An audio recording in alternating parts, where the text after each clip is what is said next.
안녕하세요, 김만입니다. 네, 코리안 타임이 적용되고 있기 때문에 항상 좀 이게 빨리는 안 오시더라고요. 그래서 앞에 제 설명도 좀 하고 좀 더 한 시간 조금 기다렸다가 진행을 할 텐데요. 일단 제 소개부터 좀 하도록 할게요. 여러 가지 방송 나오고 있고요. 옛날 마리텔도 제가 나왔었고 김구라 씨하고 뉴스 각종 뭐 방송 많이 나오고 있고, 조금 전에도 여기 오기 전에 그 김구라 씨하고 이제 촬영 유튜브 하나 찍고 왔습니다. 김구라 씨 유튜브 채널에 또 부동산 오늘 주제로 한다고 해서 제가 같이 좀 했고요. 이게 오늘 주제가 전세하고 이제 내 집 마련 이제 두 가지 카테고리로 진행이 될 겁니다. 1부는 내 전세금 잘 지키고요. 2부는 내 집 마련 잘하기인데, 시작하기 앞서서 이제 코리안 타임 적용이 되니까 제가 퀴즈 하나 내고 시작하도록 하겠습니다. 퀴즈.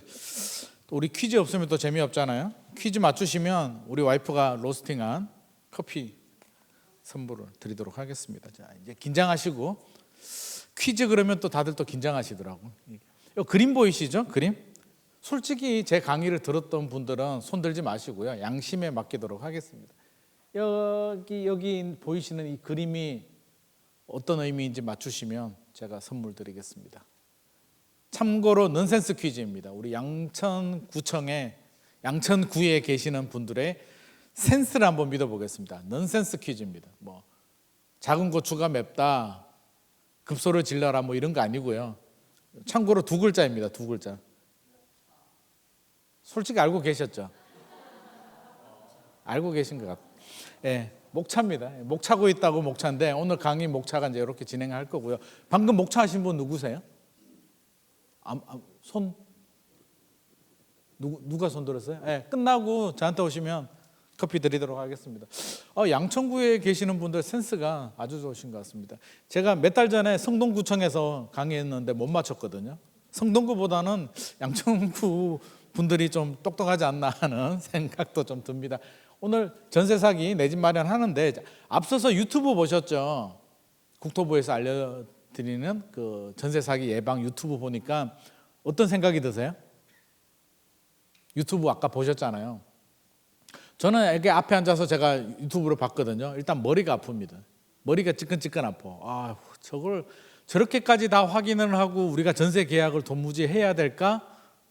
그래서 최근에 어떤 일들이 발생해요? 전세 계약 잘 안 하죠.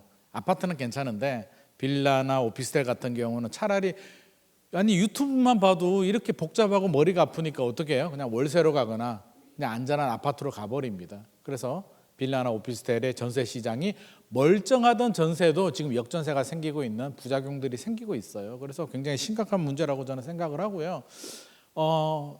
이게 좀 뭐라 그럴까요? 앞서서 팀장님하고도 잠깐 이야기를 했는데, 사실은 저는 이게 이런 복잡함을 우리 국민들, 우리 구민들, 시민들이 이걸 공부하고 계약한다는 것 자체가 저는 굉장히 넌센스라고 생각합니다. 요즘 유튜브 많이 하시잖아요. 저도 유튜브를 하고 있는데, 앞서서 이제 김구라 씨하고 이제 유튜브 촬영을 하면서, 제 유튜브는 잘 안 되거든요. 제가 열심히 안 해가지고 구독자가 한 6천 명밖에 안 돼요. 제 유튜브 좀 도와주시고, 부다방 TV. 김구라 씨 유튜브는 25만 명 정도 되더라고요. 그래서 이제 그런 얘기를 하는데, 유튜브에 이제 영상을 업로딩하다 보면 하신 분들은 아실 거예요. 이게 저작권 검사를 유튜브에서 해주거든요. 유튜브 시스템, 구글 시스템에서 저작권 검사를 해요. 우리가 하는 게 아니라 시스템에서. 그래서 저는 전세 계약도 계약서를 작성하고 시스템에 업로딩을 하거나 전자계약을 하면 국가 시스템에서 사실은 이런 안정성 여부, 집주인의 세금 체납 정보가 있는지, 뭐 전세 가율이 얼마나 되는지 여러 가지 문제들을 좀 시스템에서 좀 걸러주면 어떨까 하는 생각을 합니다. 그래서 뭐 국토부 간담회 같은 데 가면 이제 그런 얘기를 하면 씨알도 안 먹히더라고요. 그래서 이제 일단은 뭐 이렇게 전세에 대해서 이야기를 할 텐데요. 우리 유튜브 보셨듯이 지식 하나하나가 굉장히 복잡하고 법적 용어이기 때문에 좀 힘들어요. 그래서 저는 오늘 1부는요 좀 이해를 하는데, 쉽게 용어 자체가 모르면 뭐 네이버나 구글 검색을 하면 되는데 이해를 해야 되잖아요. 그래서 좀 이해를 하는데 좀 쉽게, 대항력이 그거구나. 제가 좀 쉽게 이해를 하는데 좀 집중을 할 거고요. 2부 내 집 마련에 좀 많은 시간을 좀 투입을 하도록 하겠습니다. 일단 전세 사기가 많이 생기고 있는데요. 전세 사기가 왜 생기냐라고 보면 사실 전세 제도가 문제예요. 전세 제도가 왜 문제예요? 전세가 왜 문제인지 제가 여기 오늘 오신 분들 중에 요즘 현금 안 가지고 다니시는데 5만 원짜리 현금 지갑에 가지고 계시는 분 계세요? 아니, 돈이 없네. 5만 원짜리 현금 가지고 계시는 분 여기 앞에 잠깐만 나와 보시겠어요? 한 분만 잠깐만 나와 보세요. 나오기 싫대. 나오시면 제가 선물 드려요. 한 분만 나와 보세요. 제가 어려운 거 시키는 건 아니고 상황극 한번 해보려고. 저하고 상황극. 잠깐만 나와 보세요. 자, 이게 제가 전세 제도에 대해서 말로 하는 것보다 행동으로 제가 한번 올라오세요. 괜찮아요. 부담스럽게 봉투에서 또 돈을 이렇게 큰 돈을 저한테 주시면 감사한데. 자, 돈을 일단 저한테 한번 줘보세요. 봉투채로 주셔도 돼요. 제가 안 떼먹어요. 자, 5만 원 받았습니다. 자, 5만 원 받았어요. 5만 원 받았죠? 감사해요. 제 주머니에 일단 넣도록 하겠습니다. 자, 제가 빌렸죠? 돌려줘야 되잖아요. 안 돌려주면 여기 올라오신 분이 저한테 어떤 걸 할 수 있을까요? 제가 안 돌려줬어. 빌렸는데 1년 후에 준다라고 했는데 안 돌려줬어. 사기. 자, 사기를 입증하려면 어떻게 해야 될까요? 증인도 많이 있죠. 그러니까 친구한테 돈을 빌렸는데 안 갚아. 실제로 해결할 수 있는 방법이 이제 변호사 만나서 이렇게 진행을 해야 되는데 돈 5만 원 때문에 변호사를 만나면 변호사가 그냥 잊어버리고 잘 살아라고 하죠. 그렇죠? 쉽지 않아요. 그러니까 한 번 내 주머니에 나가면 돌려받기가 굉장히 어렵습니다. 친구끼리 약속하잖아요. 1년 후에 돌려줄게. 안 돌려주면 어떡하실 건데요? 배를 짤 거예요? 실제로 돈은 내 주머니에서 한 번 나가면 돌려받기가 굉장히 어렵습니다. 전세 계약이 바로 이거예요. 자, 양천구청 믿고 올라오셔서 특강에 오셔서 제가 앞으로 나오시라고 해서 5만 원을 빌려달라고 하니까 빌려줬죠. 모르는 사람이 돈 빌려달라고 하면 빌려주겠습니까? 안 빌려주죠. 왜? 못 믿으니까. 사람을 어떻게 믿어요? 못 믿어. 근데 전세 계약은 어때요? 감사합니다. 선물 하나 드리겠습니다. 네. 자, 전세 계약은 처음 보는 집주인 집을 1억, 2억, 5억, 10억 전세금을 집주인한테 줘요. 뭘 믿고? 그냥 안전하다는 믿음 하나로. 그게 우리 전세제도의 현실입니다. 외국인이요, 한국에 와서 전세제도를 보고 이제 두 번은 놀랍니다. 한 번은 외국에는 전세라는 개념이 없어요. 다 월세, 일종의 깔세라고 하죠. 일정 금액을 1년치, 10개월치를 한꺼번에 이렇게 줘요. 외국에는. 우리처럼 이렇게 전세제도, 이게 굉장히 후진적인 제도예요. 집주인한테 돈 빌려주는 게 이게 사적 금융이거든요. 사금융이에요. 굉장히 위험한 제도임에도 불구하고 우리나라는 전세제도가 임대제도의 한 50% 정도를 차지하고 있습니다. 외국인들이 보니까 깜짝 놀라 자빠지는 거야. 한국에 오니까 아니, 이 큰 돈을, 내 전 재산과 같은 돈을 집주인한테 맡긴대. 이게 뭐지? 이해가 안 되죠. 우리는 이해가 되죠. 왜? 그게 관행이 됐으니까. 전세금을 주면 나갈 때 돌려받는다. 내가 그 집에 편안히 잘 살고 있다. 근데 그게 아니죠. 자, 은행이 우리한테 돈 빌리면 은행은 뭐예요? 은행이 그냥 빌려줘요? 아니죠. 우리 집에 뭐예요? 근저당 설정을 하죠. 근저당을 설정하면 등기부 등본에 떼면은 근저당이라고 나오죠. 그렇죠? 을구에 나오잖아요. 근저당이라 나와요. 그러면 등기부 등본에 올라간다는 거는 그걸 물권이라고 해요. 물권. 공식 정부 시스템에 올라가잖아요. 그러면 우리가 은행 돈을 안 갚으면 은행은 뭘 한다? 경매 넘겨요. 경매 넘기는데 그냥 소송을 하지 않고 경매를 넘겨요. 이걸 임의경매라고 합니다. 지 마음대로 임의적으로 경매를 넘겨버릴 수가 있는 게 물권입니다. 물권.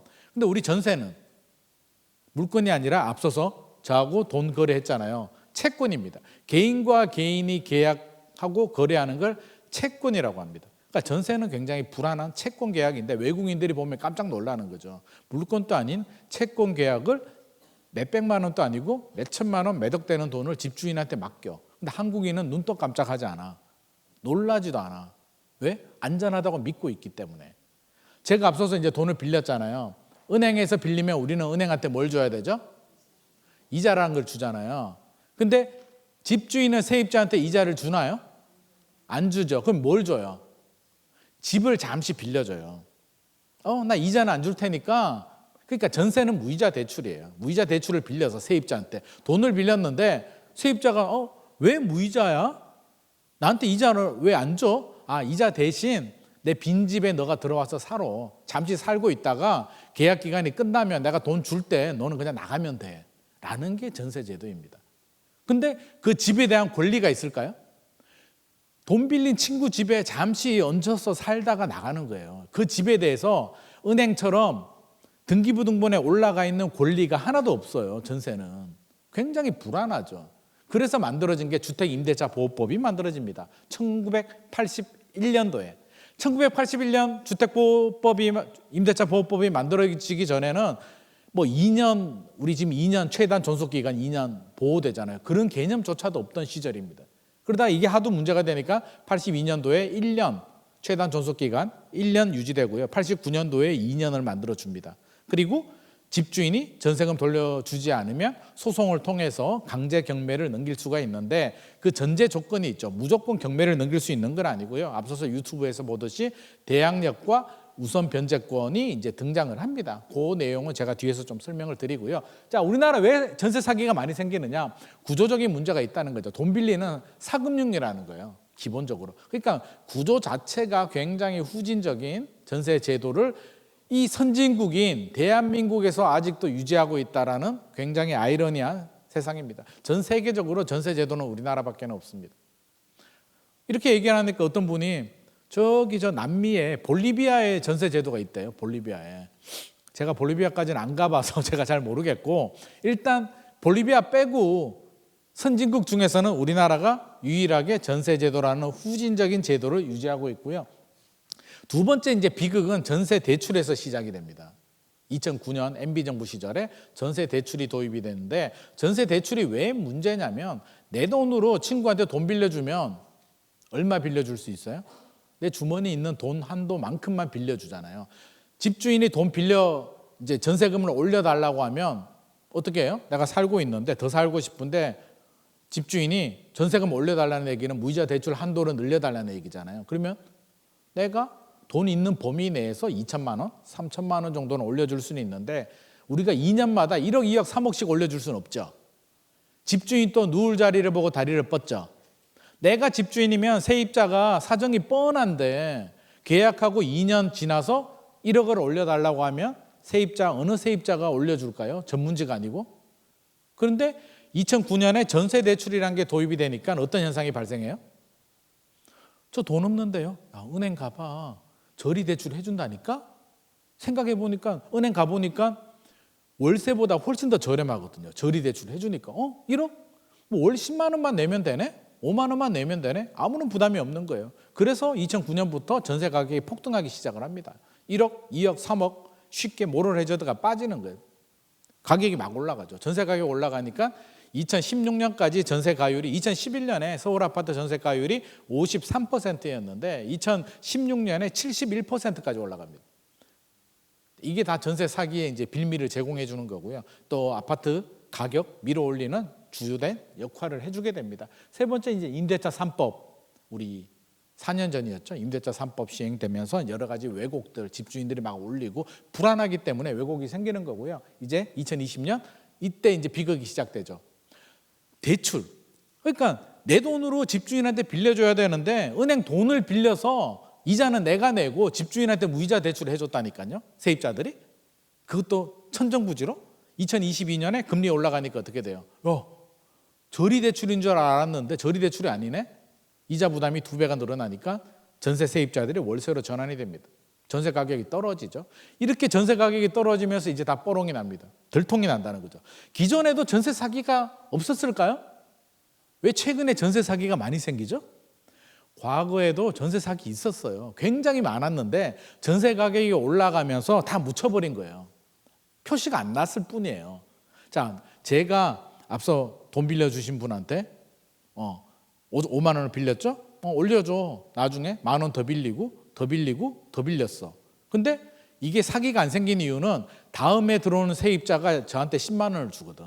가격이 올라가니까. 그러면 저는 10만 원을 받아서 빌린 분한테 5만 원 주고 남는 5만 원을 제 주머니에 넣으면 되죠. 그래서 지금까지 사기를 쳐도 들통이 안 난 거예요. 근데 2022년에 이제 역전세 전세 가격이 새로운 임차인이 내는 전세 가격이 떨어지게 되면서 이제 다 뽀록이 난 거죠. 새로운 세입자가 4만 원만 낸대요. 저는 5만 원을 빌렸는데 그러면 4만 원 받고 나머지 10,000원은 제 돈으로 돌려줘야 되는데 집주인들 중에 10,000원은 돌려주는데 1억, 2억, 3억 이렇게 큰 돈을 은행 통장에 넣어두다가 세입자한테 이렇게 차액을 돌려주는 집주인들은 그렇게 많지 않습니다. 우리는 새로운 세입자한테 받은 돈을 돌려주는데 굉장히 익숙해져 있기 때문에 앞서서 뭐 계약 특약 사항에 만기가 되면 집주인이 돌려준다 어쩌고 저쩌고 하는데 그게 다 소용이 없어요. 왜? 세상에서 제일 무서운 게 뭐예요?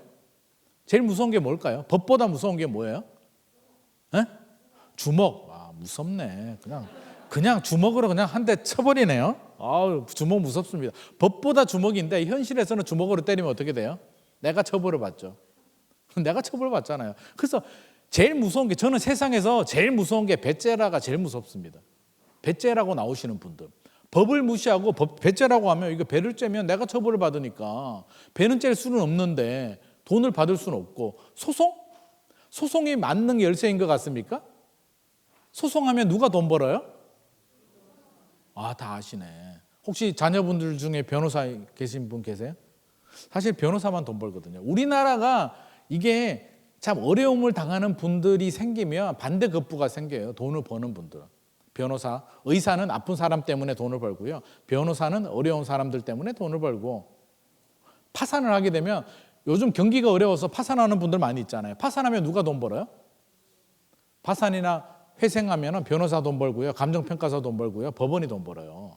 돈 무지하게 들어요. 제 친구가 최근에 이제 파산을 했는데 개인 회생하려고 변호사 만나보니까 이제 강남에 변호사 만나니까 7천만 원 달라고 하더라고요. 돈이 없어서 파산하는데 7천만 원 달라고 하면 그게 파산 또 돈 있는 사람이 파산을 하는 겁니다. 그래서 실제로 그게 굉장히 어려운 구조입니다. 그래서 이제 지금 이런 상황들이 발생을 하고 있고요. 이제 제가 히스토리 개념을 설명을 드리는 겁니다. 전세 사기 언제까지 갈까? 아파트는 괜찮아요. 왜? 아파트는 전세 가율, 매매 가격 대비 전세가 비율이 보통 몇 퍼센트? 보통 한 50% 됩니다. 50% 플러스 마이너스 알파 정도 돼요. 그러면 목동같이 신시가지 같이 이제 신시가지가 몇 년 됐죠? 아파트가 1988년에 입주했으니까 30년 넘었죠? 35년 정도 되죠? 그러면 목동은 교육 환경이 좋으니까 전세 가율이 그나마 오래된 아파트임에도 불구하고 지금 높게 형성이 되는 거고요. 보통 아파트가 오래되면 이제 전세 가율은 좀 떨어지긴 하는데 기본적으로 아파트는 50% 정도 전세 가율이 유지가 됩니다. 그러면 전세는 이거 하나만 머리에 기억하면 돼요. 세입자들은 뭐? 아, 내가 돈 빌려줬지? 집주인이 돈 돌려주지 않으면 어떻게 한다? 확정일자 받고 대항력을 가지고 이제 경매 넘기는 겁니다. 그러면 경매 넘겼을 때 내 전세금을 받을 수 있는지만 머릿속에 개념을 탑재하면 돼요. 오직 그겁니다. 내 전세금을 받을 수 있는 방법은 경매 넘기는 거예요. 집주인이 안 주면 경매를 넘겨야 되는데 대항력 확정일자는 뒤에 좀 설명을 드리고 경매 넘기는데 자 생각을 해보세요. 아파트는 전세 가율이 50%예요. 그럼 10억 원 아파트가 5억이에요. 그럼 10억 원 아파트를 경매 넘기면 얼마의 낙찰이 될까요? 10억 원짜리 목동 아파트, 뭐 물론 신시가지는 더 비싸지만 10억이라고 가정을 하면 경매 넘기면 보통 몇 억에 낙찰돼요? 얼마 낙찰을 하시고 싶어요? 8억, 9억, 그렇죠. 20억 아파트면 지금 만약에 신시가지 아파트라고 하면 20억이면 17억? 그 정도면 한번 해볼까 하는 생각이 들죠. 그러면 전세 가율이 50%예요. 10억이면 전세가 5억인데 8억에 낙찰 받으면 세입자는 내 전세금을 받을 수 있다 없다? 받을 수 있죠. 그래서 아파트는 안전한 거예요. 경매 넘겨도 내 전세금은 귀찮지. 변호사 만나서 소송하고 강제 경매하고 귀찮고 스트레스 받지만 전세금은 받을 수 있어요. 그래서 아파트가 안전한 건데, 자, 전세 가율이 90%다. 우리 신축 빌라 같은 경우는 전세 가율이 높아요. 그러면 10억이라고 가정을 할게요. 계산하기 편하게. 10억인데 전세가 9억이에요. 7억에 낙찰이 됐어요. 그러면 내 전세금은 9억인데 7억에 낙찰되면 나는 문제가 되죠. 이게 깡통입니다. 그래서 신축 빌라 같은 경우는 문제가 되는데, 신축 빌라는 왜 전세 가율이 높을까요? 기본적으로 매매 가격이 낮고, 아파트는 분양가 어떻게 책정해요? 분양가 심의위원회에서 뭐 땅값, 건축비 여러 가지를 고려, 주변 시세와 고려해서 심의를 받아서 분양가를 책정하는데, 신축 빌라 같은 경우는 제가 아는 범위 내에서는 그런 절차가 없습니다. 그럼 어떻게? 그냥 갭 투자를 많이 하잖아요. 그러니까 3억, 주변 시세 전세가 2억 7천이면 그냥 3억 5천에 맞춰요. 3천, 5천 정도로 갭 투자할 수 있는 가격으로 분양가를 책정을 합니다. 왜? 그래야 팔리니까. 논리는 그거죠. 야, 너 아파트 어차피 못 사잖아. 돈이 부족한데 아파트를 어떻게 사? 그냥 신축 빌라 사. 돈 5천만 원, 1억으로 서울에서 내 집 마련할 수 있어. 라는 논리가 먹혀듭니다. 그래서 사람들이 전세를 2억 7천 맞추면 3억 5천짜리 8천만 원만 투자하면 내가 집주인이 될 수 있겠구나. 그래서 이 가격이 올라가면 디딤돌에서 이제 아파트로 갈아타야지 라고 하는데, 2억 7천에 맞춘 전세가 2억 5천으로 떨어지고 2억 3천으로 떨어지면 이제 역전세가 생기면서 여러 가지 골치 아픈 사건들이 발생을 합니다. 그래서 기본적으로 전세 가율이 높으면 굉장히 위험합니다. 그래서 앞서서도 유튜브 보셨듯이 대출금과 전세 보증금 합이 집값의 70%를 넘으면 위험하다라고 하는 게, 그게 이제 경매 넘어가게 되면 내 전세금을 지키는 기준이기 때문에 항상 머릿속에는 내 집이 언제든지 경매 넘어갈 수도 있다. 돈 못 받으면 경매 넘어갈 수 있다는 건 우리가 좀 알고 있어야 될 것 같고요. 역전세, 깡통전세 개념, 저는 개념 위주로 설명을 드릴게요. 개념은 비슷한데 뭐가 다르냐면, 역전세는 전세 가격이 떨어지는 거예요. 그러면 자, 10억짜리 집이 전세가 5억이었어요. 5억. 근데 전세 가격이 4억으로 떨어졌어요. 새로운 세입자가 4억만 내겠대. 그러면 나는, 집주인은 1억을 돌려줘야 되는데 돌려주지 못하면 세입자는 경매를 넘겨서 가지고 가겠죠. 그래서 세입자 입장에서 역전세는 단순히 전세금이 떨어지는 건 경매 넘기면 돼요. 근데 깡통전세는 경매를 넘겨도 내가 남는 게 없는 걸 우리가 깡통전세라고 합니다. 그래서 전세가율이 높은 집들이 깡통전세 우려가 굉장히 높은 거고요. 아파트는 기본적으로 전세가율이 한 50% 정도 되는 아파트는 사실 깡통전세 우려는 없기 때문에 우리가 지나치게 겁을 내거나 꺼려 할 필요는 없겠다. 좀 귀찮을 뿐이죠. 그래서 차이가 있다는 점 말씀드리고요. 개념 설명드렸으니까 요런 거는 좀 넘어갈게요. 이중전세도 있습니다. 이중전세 얼마나 머리가 좋은지, 우리나라 사람들이 머리가 좋아서. 이중전세는 뭐냐면, 중개사가 이제 약간 나쁜 마음을 먹고 계약을 합니다. 그래서 집주인과 세입자 사이에서 전세금을 가로채는 거예요. 집주인한테는 뭐라고? 월세 계약. 이거는 언제 어떤 경우에 많이 생기냐면, 지방에서 투자하신 분들이 이제 중개사 믿고 위임을 하고 맡겨두잖아. 귀찮으니까. 계약 만기 때마다 올라오기 귀찮으니까 부동산 중개사한테 맡겨두는데, 중개사가 그러죠. 월세로 집주인한테는 계약했다. 3천에 100만 원이라고 하고 세입자한테는 전세금 3억을 받습니다. 집주인은 자기는 월세 계약한 줄 알죠. 그럼 중간에서 얼마 차익이 생겨요? 2억 7천? 그렇죠? 세입자한테 3억을 받고 집주인한테는 보증금 3천을 입금해 주니까 2억 7천이 남아요. 그게 10채가 되면 27억이 되는 거죠. 100채가 되면 270억? 물론 100채까지는 안 하겠지만, 그렇죠? 그래서 이렇게 중간에서 횡령을 해서 잠수를 타버리면 나중에 전세 만기가 돼서 세입자가, 중개사가 전화 안 받으니까 집주인한테 전화해서 내 전세금 3억 원 돌려주세요 라고 하면, 집주인은 나는 3천에 100 월세 계약을 했는데 무슨 소리야? 라고 하는 문제가 생깁니다. 그래서 이걸 이중계약이라고 하고요. 중복계약도 있습니다. 중복계약. 집은 하나인데 세입자 10명한테 계약을 맺는 겁니다. 중개사가. 실제로 이런 경우가 있었어요. 그래서 이사하는 날 이삿짐 차가 한 집에 몇 대가 오는 거예요. 서로 입주하려고. 이 집 내가 계약했는데? 내가 계약했는데 난리가 난 거야. 그러니까 집주인한테 연락하니까 집주인은 무슨 소리야? 나는 계약 안 했는데. 이런 현상들도 발생할 수도 있습니다. 별의별 일이 다 있어요. 공실전세. 공실인데 집 실제로 계약이 안 된 빈집인데도 세입자한테 중간에서 가로채서 이렇게 계약을 맺고 하는 경우들도 있고, 신탁 전세 이것도 이제 조심해야 되는데, 신탁이 뭔지 아시죠? 잠시 명의를 이렇게 신탁 맡겨두는 겁니다. 그러면 등기부 등본에 올라와 있는 이름을 봐야 되는데, 자, 제가 원래 집주인이에요. 원래 집주인인데 제가 어떤 뭐 개인한테 신탁을 할 수도 있고 신탁 회사에 신탁을 할 수도 있는데, 개인한테 잠시 신탁을 해서 소유권을 넘겨줘요. 그러면 전세 계약은 누구하고 해야 되죠?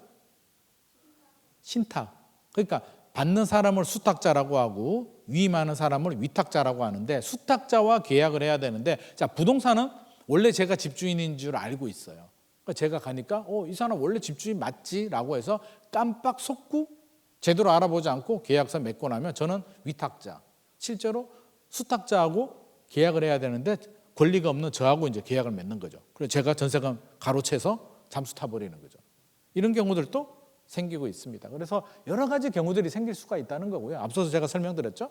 그래서 항상 머릿속에는 내 전세금 어떻게 받지? 우리 친구한테 돈 빌려주면 어떤 생각이 들어요? 친구한테 돈 빌려준 분 계시죠? 손 안 드네. 친구한테 만약에 뭐 5만 원은 괜찮은데 밥 한 번 뭐 안 먹었다 생각하면 되는, 친구한테 5천만 원 빌려줬다고 우리가 생각을 해보자고요. 친한 친구한테. 그 친구가 아무 생각 없이 그냥 커피나 한 잔 먹을까? 주말에 전화를 했는데 친구가 전화 안 받아. 전화기가 꺼졌습니다라고 하면 어떤 마음이 들까요? 가슴이 철렁 내려앉지. 얘가 내 돈 떼먹고 도망간다. 친구가 배터리가 방전이 돼서 전화를 못 받는데 전화 거는 사람은 뭐 지레 불안한 거야. 그렇죠? 그렇게 되면 돈 빌려주면. 그런데 우리가 전세 같은 경우는 이 무이자 대출을 이렇게 쉽게 하기 때문에 이게 우리나라의 잘못된 관행이고, 지금이라도 이게 무이자 대출이란 건 우리가 빨리 개념을 탑재를 해야 된다. 그래서 항상 머릿속에는 집주인이 전세금 안 돌려주면 어떡하지? 내가 살고 있는 집에는 나는 주택임대차보호법에 따른 대항력과 확정일자에 대한 권리밖에 없어요. 그 집에 대한 나는 권리가 없어. 실제로 법적으로는 물건이 잡혀 있지 않기 때문에 그 집에 대한 권리는 없습니다, 나한테. 그러니까 은행하고 입장이 다르다는 점을 우리가 알고 있어야 될 것 같고요. 자, 요거 개념 한번 설명드릴게요. 이제 제가 개념 위주로 설명을 드리는데, 아까 제가 채권이라, 그러니까 사람과 사람이 계약하는 채권이라고 제가 말씀드렸습니다. 그러면 주택임대차보호법이 없던 시절 1981년 이전으로 돌아가 보자고요. 은행에서 1억을 빌려줬어요. 그러니까 집주인이 은행한테 1억을 받고요. 세입자 B한테 1억 원 전세금을 받고요. 그 다음 또 은행에 1억 원의 또 돈을 빌렸습니다. 그러면 이 집이 이제 경매 넘어가게 되면 돈 누가 가져갈까? 주택임대차보호법이 없다는 얘기는 대항력이나 확정일자가 없다는 얘기죠. 채권과 물건 중에는 누가 이긴다? 등기부 등본에 올라가는 물건이 이깁니다. 그러면 이 경우는 2번, 내가 3번보다 1번보다는 지는 게 맞지. 나는 2번이니까 2번이 어떻게 1번보다 이겨요? 그러면 원래대로 하면 상식적으로는 1번, 2번이 2억에 낙찰이 되면 돈을 받아가야 되잖아요. 주택임대차보호법이 없으면 2번은 3번한테 져요. 왜? 채권이기 때문에. 채권은 물건한테 지죠. 그러면 3번인 은행 근저당 잡은 3번이 돈을 받아갑니다. 1번, 3번이 받아가고요. 2번은 아무런 권한이 없습니다. 이게 문제가 되죠. 그래서 주택임대차보호법을 만듭니다. 어떻게 만들었냐? 대항력이라는 이야기를 많이 들어봤는데요. 대항력 쉽게 설명드리면, 제가 네가 돈을 안 줘? 내 돈을? 나 돈 받을 때까지 집에서 안 나갈래. 배째. 집에서 들어 누워버립니다, 세입자가. 이게 대항력입니다. 대항할 수 있는 권리. 내 돈 받을 때까지는 난 못 나가. 배째. 그러면 그냥 마음대로 배째면 될까요? 배째라고 하면 될까요? 어떻게? 조건이 있죠. 무슨 조건? 대항력의 요건. 이사. 인도, 물건의 인도라고 하죠. 이사 가고, 두 번째, 주민등록 전입신고를 해야 됩니다. 이 두 개를 반드시 해야만 대항력, 돈 받을 때까지 나 못 나가, 대항할 수 있는 권리가 생기는 거고요. 이사하지 않고 전입신고하지 않으면, 전입신고를 만약에 뭐 안 할 리는 없지만 안 하면 집주인이 안 돌려주잖아요. 나 못 나가. 네가 무슨 권리인데 못 나가? 나가, 내 집에서. 라고 해서 쫓겨납니다. 그래서 반드시 전입신고를 해야 되는데, 밤 12시에 효력이 발생을 해요. 밤 12시. 그러니까 오늘 4시에 했다면 밤 12시에 오늘 4시에 전입신고를 하면 밤 12시에 효력이 발생하기 때문에 시차가 발생하죠. 그 사이에 은행에서 대출받아서 건재당 설정하면 물론 그런 경우들도 가끔 생깁니다. 그래서 이게 밤 12시 좀 주의를 좀 할 필요가 있고요. 대항력의 요건은 나는 돈 받을 때까지는 안 나가 대항할 수 있는 권리가 대항력이다. 대항력을 갖추려면 이사하고 전입신고를 해야 된다. 그래서 전입신고 반드시 하셔야 됩니다. 며칠 있다가 하지 안 됩니다. 이사하는 날 바로 즉시 전입신고를 해야 됩니다. 이게 그냥 귀찮으니까 뭐 이렇게 생각할 문제가 아니에요. 내 전세금을 받기 위한 내가 버티는 권리인 대항력을 갖추는데 그게 며칠이 있다가 한다는 게 말이 되지 않습니다. 이 며칠이 내 몇천만 원, 몇억의 돈 향배를 결정할 수도 있습니다. 우선변제권. 우선변제권은 뭐냐면 우리가 확정일자라는 이야기 많이 들어보죠. 확정일자. 확정일자는 우리가 보통 전입신고하게 되면 자동으로 이제 확정일자를 받게 해주는데 그걸 안 받는 분들이 있는데 이제 차이가 뭐냐면요. 대항력을 갖추고 대항력은 돈 받을 때까지 안 나가는 권리고 확정일자를 받으면 이제 우선변제권이라고 하는데요. 우선변제권이 뭐냐면 또 예를 한번 들어보죠. 자, B가 전세, 내가 세입자입니다. B 전세. 2번, 3번이 은행이에요. 대출. 자, 그러면 2억이 낙찰이 됐어요? 그러면 어떻게 돼요? 내가 전세인데 원래대로 하면 2번, 3번한테 지죠. 나는 채권, 2번, 3번은 물권, 은행이 가지고 가는데 잠깐 있어봐. 은행 니들이 왜 먼저 가지고 가? 나 우선 변제권. 우선 변제권이 뭐냐면 후순위보다 내가 우선해서 채권임에도 불구하고 물권처럼 우선해서 경매받을 때 순위를 올려받을 수 있는 게 우선 변제권입니다. 내가 대항력을 갖추고 전입신고하고 확정일자를 받았기 때문에 니들보다 비슷하게 물권 비슷하게 내가 우선해서 돈을 받을 수 있는 권리를 우선 변제권이라고 합니다. 그래서 확정일자도 반드시 받아야겠죠. 확정일자 안 받으면 어떻게 돼요? 확정일자 안 받으면 2번, 3번이 1억씩 가져가고요. 나는 못 받는데 확정일자를 못 받아도 대항력은 갖출 수 있잖아요. 전입신고는 했잖아. 이사가고. 그러면 뭐 한다? 배째라고 들어 누우면 나중에 경매 받는 사람이 내 집을, 내 전세를 인수해야 됩니다. 그러니까 나는 쫓겨나가지는 않아요. 그래서 대항력은 반드시 갖춰야 되고요. 확정일자를 받으면 우선순위는 올라가는 거고 우선순위를 올라가고 나는 배당 안 받고 이걸 배당 받는다고 하거든요. 배당 안 받고 네가 인수해라고 하면 내가 순위가 높으면 인수될 수도 있습니다. 이런 경우라면. 그래서 이 두 가지 경우는 반드시 좀 잡아야 되고요. 자, 최우선 변제라고 있습니다. 불쌍하잖아. 우선 변제권 확정일자 못 받은 사람들은 그러면 쫓겨나게 생겼는데 어떻게? 그래서 정부에서 최우선 변제금이라는 걸 만들어줍니다. 대항력만 갖추게 되면 최우선에서 조금 니들 조금 먼저 줄게. 그래 은행들이 가지고 가는데 은행한테 양해를 구하고 야 니들이 국민은행, 신한은행, 우리은행 니들 돈 많잖아. 니들이 먼저 가지고 가지 말고 세입자한테 조금만 먼저 주면 안 될까?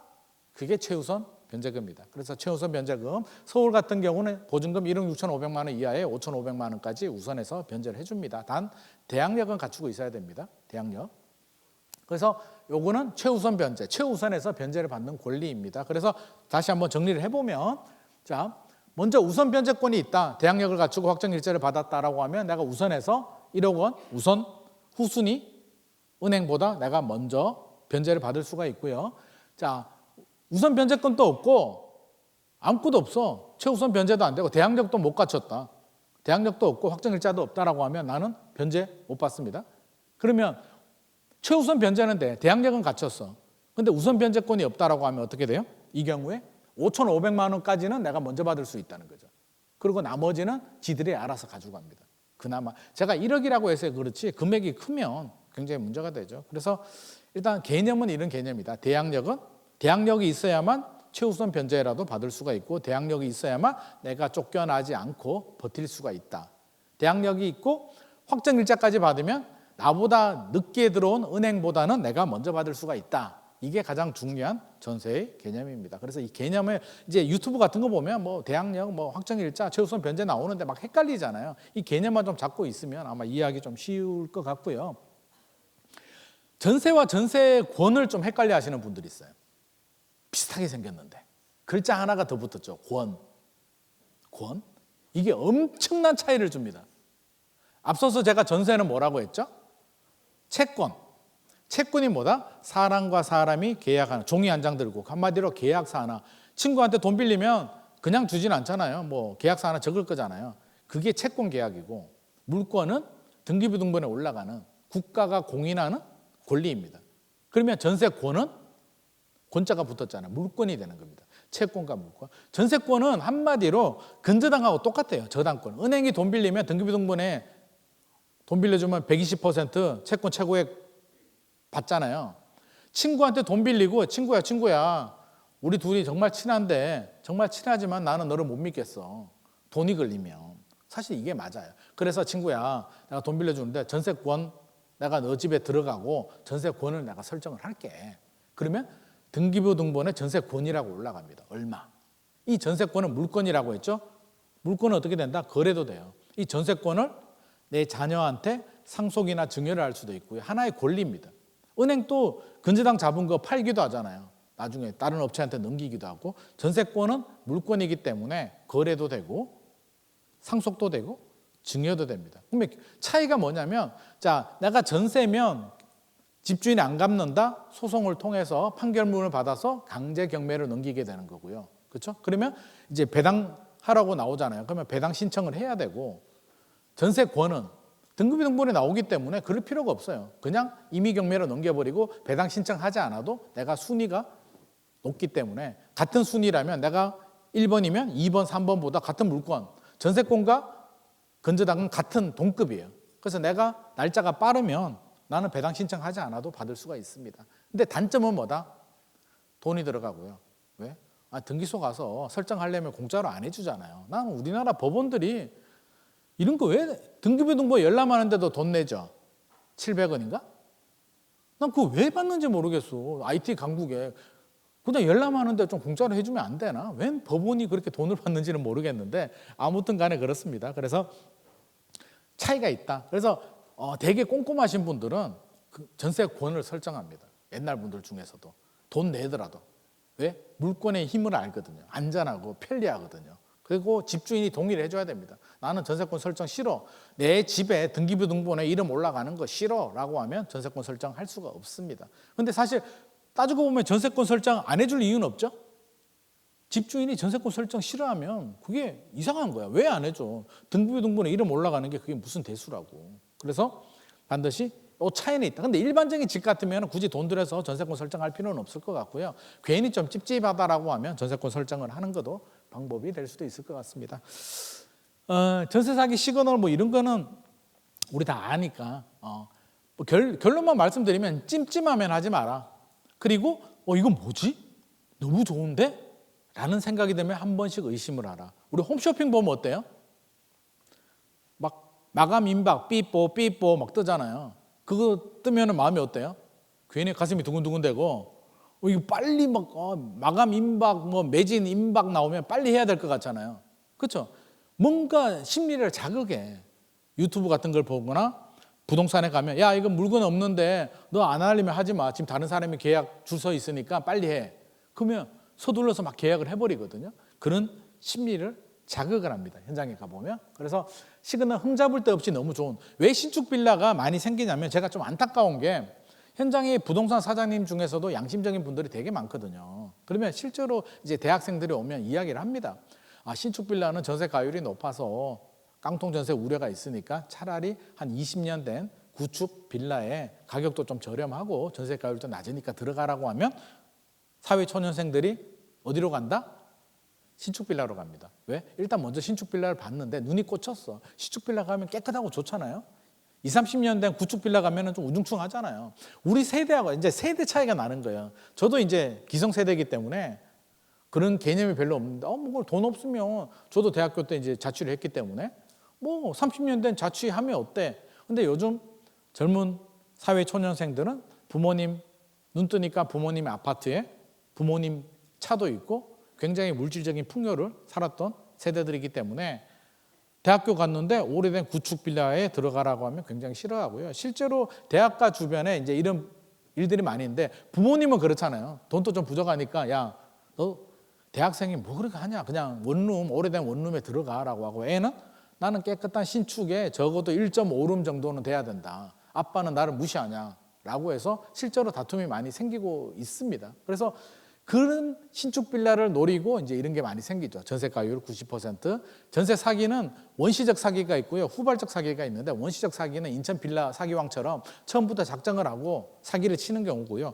후발적 사기는 그럴 의도는 없었는데 자연스럽게 전세 가격이 떨어지게 되면서 이제 발생하는 경우인데 둘 다 내 전세금을 못 받는 경우이기 때문에 우리가 전세 가율 항상 신경을 써야 되고 너무 깨끗하고 너무 완벽하고 뭔가 이상한 건 하지 마십시오. 뭐 특히 이제 위임장 같이 없는 대리 계약. 근데 또 젊은 분들이 이제 우리 유튜브도 나오고 양천구청에서도 이렇게 또 계속 홍보 캠페인 또 하고 하는데도 왜 전세 사기가 안 없어지냐면 젊은 친구들이 이제 뭔가 이상한 걸 알잖아요. 그럼 중개사한테 이제 물어보면 99%의 중개사들은 양심적인데 그 가담한 1%의 중개사가 이제 그렇게 얘기를 하죠. 무슨 소리야? 이 집주인이 돈이 얼마나 많은데 네 돈 그거 떼먹냐? 그런 걱정하지 마. 문제 없어라고 하면 또 사회 초년생들이 또 계속 반박하기 어려우니까 믿고 계약하는 경우들이 굉장히 많이 있습니다. 그래서 돈이 걸리면 돈을 빌려주는데 믿고 계약하지 마시고요. 철저한 시스템에 의해서 좀 확인을 할 필요가 있을 것 같고 못 받을 때는 항상 머릿속에는 경매.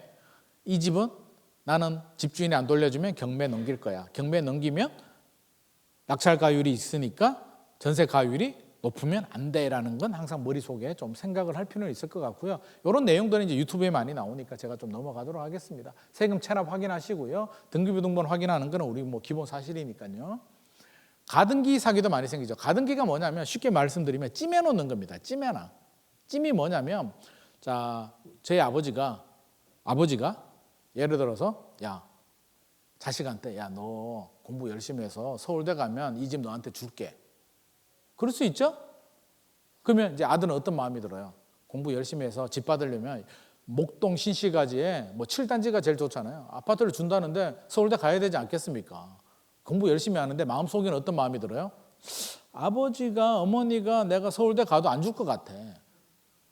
안 줄 것 같으면 뭐래요? 이제 가등기를 합니다. 조건을 걸어서 가등기를 해요. 이 집은 찜해 놓는 거야. 우선순위를 찜해놔요. 내가 나중에 이 집을 가져갈 거야. 지금은 가등기는 법적인 소유권에 대한 효력은 없어요. 그냥 순위만 결정을 합니다. 근데 이제 역시 우려가 이게 찜찜한 마음은 현실이 되잖아요. 아버지가 팔아먹었어. 팔아먹을 수 있잖아요. 아버지 사업이 힘들어서 팔아먹었는데 이제 다른 사람이 사죠. 소유권이 C라는 사람한테 팔았어.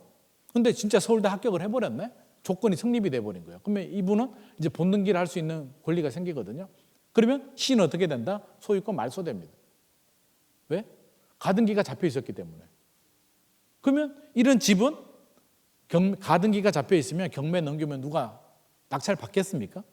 안 받죠. 왜? 아니 나중에 소유권 말소될 수 있다니까요. 그러니까 가등기가 잡혀 있는 집은 경매도 안 넘어가기 때문에 우리가 전세집을 알아볼 때 혹시라도 가등기가 잡혀 있으면 절대 이런 집들은 들어가면 안 되고요. 주의가 좀 필요합니다.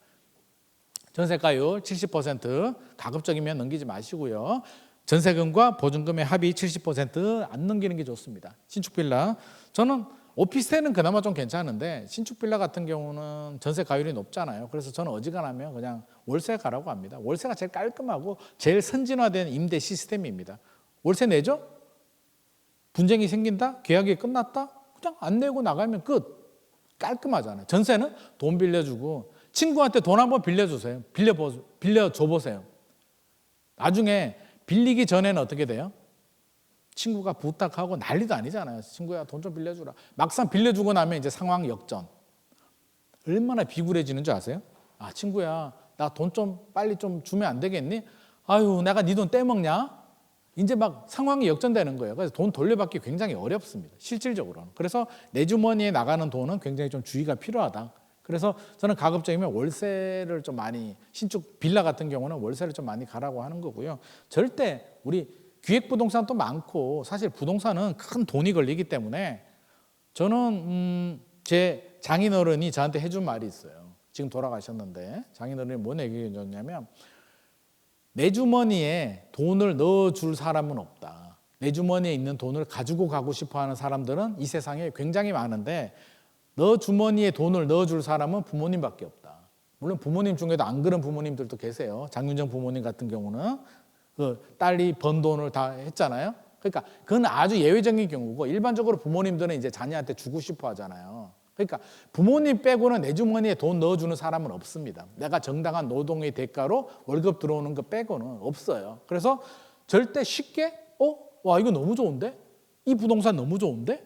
와 이거 뭐야? 라는 생각이 들면 일단 의심부터 해야 됩니다. 실제로 왜 가만히 있는데 전화 와서 저한테 전화 하루에 막 엄청 오거든요. 뭐 땅 사라, 뭐 홍천에 땅 사라고 하는데 저는 항상 얘기합니다. 그렇게 좋으면 네가 사든가. 왜 모르는 나한테 전화해서 이 바쁜 시국에 나도 바쁘고 너도 바쁜데 너는 왜 그러니? 그렇게 나를 사랑하니? 우리 부모님 외에는 저를 사랑하는 사람 없어요. 저 부모님하고 제 와이프 빼고는. 그러니까 절대 우리를 위해서 전화 오는 거 없습니다. 보이스피싱도 마찬가지예요. 뭐 대출해 준다? 제 후배도 당할 뻔했거든요.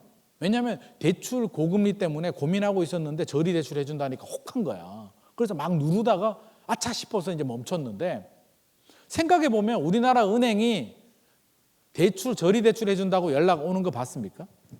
제 주변에도 이제 은행 다니는 분들 많이 있는데 절대 그렇지가 않습니다. 은행은 고리대금업자하고 똑같잖아요. 내 돈을 가지고 가고 싶어하는 사람들이지 나한테 혜택을 주고 싶어하는 분들이 아니에요. 그래서 절대 저리 대출 해준다, 뭐 해준다 이런 연락 오지 않습니다. 이 세상에 그런 건 없어요. 제가 단정지어서 말씀드릴 수 있습니다. 절대 나한테 그렇게 좋은 건 나의 노력이 포함되지 않고서는 그런 거는 있을 수가 없습니다. 보증보험 반드시 가입하시고 이거 모르는 분들 많이 있는데 사회초년생들 제가 깜짝 놀란 게 예전에도 작년인 것 같아요. KBS 가가지고 이제 작가가 이제 아침마당 끝나고 나오는데 이제 작가가 막 따라와서 커피 한 잔 먹대요. 그래서 왜 그러냐고 하니까 아무래도 찝찝하다. 자기가 계약을 했는데 전세 보증보험은 가입을 한 것 같은데 불안하다는 거예요. 그래서 전세 보증보험 어디 가입했냐 그러니까 계약서 쓸 때 뭐 SGI인가? 허근가 뭐 이런 서류를 하나 부동산에서 줬대요. 보증보험을 부동산에서 주나요? 아니죠. 우리가 보험 가입을 하면 뭐 미래에셋이든 삼성생명이든 보험 가입하면 보험 어디서 가입해요? 거기 보험회사를 가든가 영업사원이 와서 하잖아요. 중개사가 보험을 가입하지 않습니다. 근데 뭔가 받았대. 그럼 뭘 받아? 그냥 안내장 하나 받았겠지. 근데 그거를 보험 가입했다고 착각을 한 거예요. 그러니까 실제로 그렇지 않습니다. 그러면 우리가 계약서 쓸 때 어떻게 한다? 계약서 들고요. 이제 계약서 특약사항에는 이제 넣어둬야겠죠. 이게 보증보험 가입이 안 되면 이 계약은 무효로 한다는 내용을 넣고 이 계약서를 들고 보증보험 회사에 전화를 하거나 찾아가서 실제로 보증보험이 가입이 되는지 확인하시고요. 가입이 안 된다고 하면 계약을 진행하면 안 됩니다. 그래서 안전장치이기 때문에 보증보험은 돈 아까워하지 말고 신축 빌라나 오피스텔 같은 경우는 반드시 보증보험 가입을 하시기 바랍니다. 아파트는 괜찮은데 아파트, 비아파트 같은 경우는 반드시 보증보험 가입하시고요. 혹시 부모님이 이제 도움을 주시는 경우 같은 경우는 이제 자녀들한테 그렇게 좀 교육을 해야 됩니다. 임차권 등기 명령은 전세금 못 받았을 때 만기가 됐는데 전세금 못 받고 내가 나갈 때 이제 법원에 임차권 등기 명령을 하고 나가면 내가 이사를 나가면 대항력이 어떻게 돼요? 주소를 빼버리면 대항력 상실되잖아요. 상실이 되는데 임차권 등기 명령을 하고 나가면 내 권리가 유지가 되기 때문에 하고 나가는 겁니다. 전세권 설정 등기 설명드렸고요. 그래도 이사를 먼저 가야 되는데 이제 4인 가족인데 이사를 가야 돼요. 근데 임차권 등기 명령하기는 좀 귀찮아라고 하면 남편이나 자녀나 일부 세대원들의 증과 주소를 남겨놓고 나가면 순위 보존은 됩니다. 지급 명령 이건 뭐 소송하는 거고요.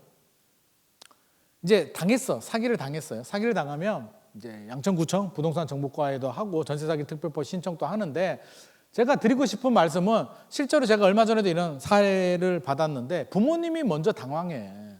애가 사기당했다니까 당황해서 어쩔 줄을 몰라 하고 또 부모님한테 말씀을 못 드리는 젊은 분들 굉장히 많이 있는데 왜냐하면 미안해서 이게 자책하거든요. 내가 잘못했다고 생각하는데 전세 사기는 당한 분들이 잘못한 거 없어요.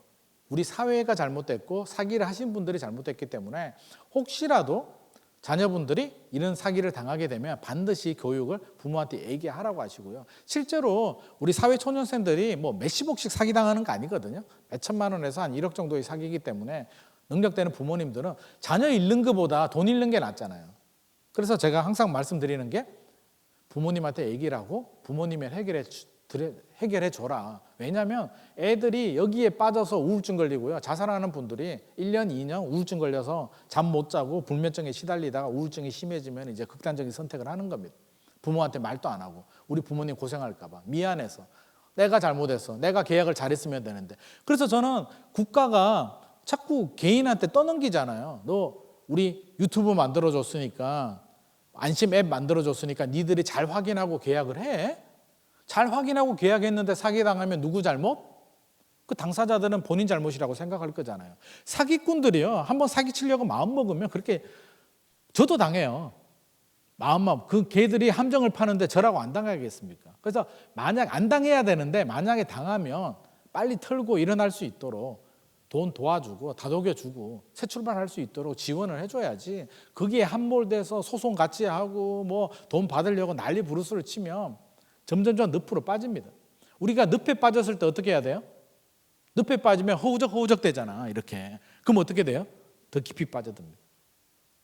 근데 당황하니까 허우적 되는데 늪에 빠졌을 때는 어떻게 해야 된다? 이론과 현실은 다르겠으나 늪에 빠지면 허우적 되지 말고 평온을 유지하고 수평을 이렇게 몸을 수평을 하면 이게 뜬대요. 그러면 이렇게 기어 나오면 나올 수 있대요. 근데 대부분 허우적 되다가 빠져 죽는다고 하더라고요. 그래서 전세 사기를 당하면 허우적 되지 말고 자녀는 정신이 없다면 부모님이라도 옆에서 너 잘못이 아니야. 엄마 아빠가 도와줄 테니까 다음부터는 우리 주위에서 살자라고 해서 다독여서 늪에서 빠져나오도록 부모님들이 많이 좀 이끌어주면 좋을 것 같습니다.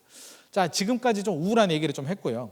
이제 좀 내 집 마련, 이제 좀 웃으면서 좀 좋은 얘기 좀 한번 해봅시다. 목동은 또 투자같이 요즘 목동이 날아다니더만 신시가지.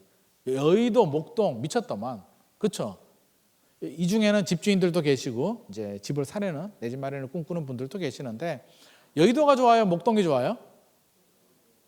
그렇지. 양천구니까 목동 좋다 그러겠지. 뭐 둘 다 좋아요. 오늘 김구라 씨가 제가 오늘 김구라 씨하고 이제 유튜브 찍었다고 했잖아요. 그 질문을 하더라고. 여의도가 좋아? 목동이 좋아? 그러더라고. 둘 다 좋지. 뭘 그리 따져. 그래서 자녀 있는 분들은 목동이 좋고 한강 뷰를 원하면 여의도로 가면 됩니다. 둘 다 좋은 지역인데 일단 내 집 마련 한번 알아보죠. 저는 아파트를 볼 때 네 가지 가치로 봅니다. 시장 가치, 현재 가치, 미래 가치, 내재 가치 네 가지로 분석을 하는데 시장 가치는 시장 흐름에 얼마나 탄력적으로 움직이느냐.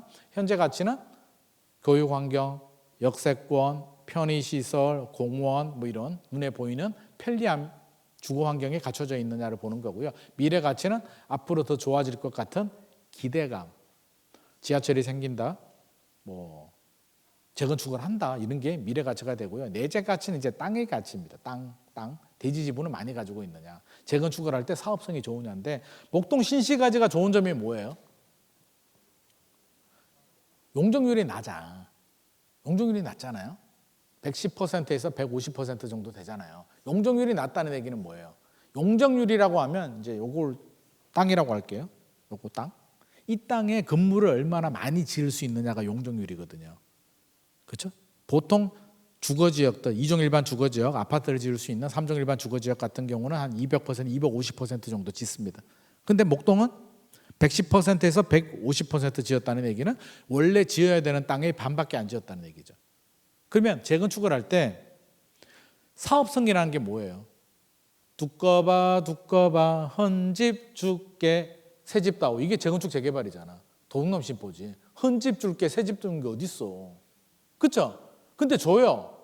그러면 뭘 줘야 돼요? 우리는 추가 분담금이라는 걸 돈을 내야 돼요.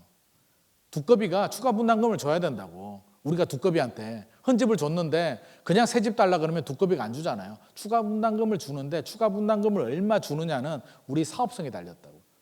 얼마나 많이 짓느냐? 많이 지으면 뭐가 나와요? 일반 분양분이 많이 늘어나겠죠. 예를 들어서 내 아파트가 500세대가 있는데 1000세대를 지었어요. 그러면 조합원 500명한테 아파트를 주고 나머지 500개는 일반 분양을 하죠.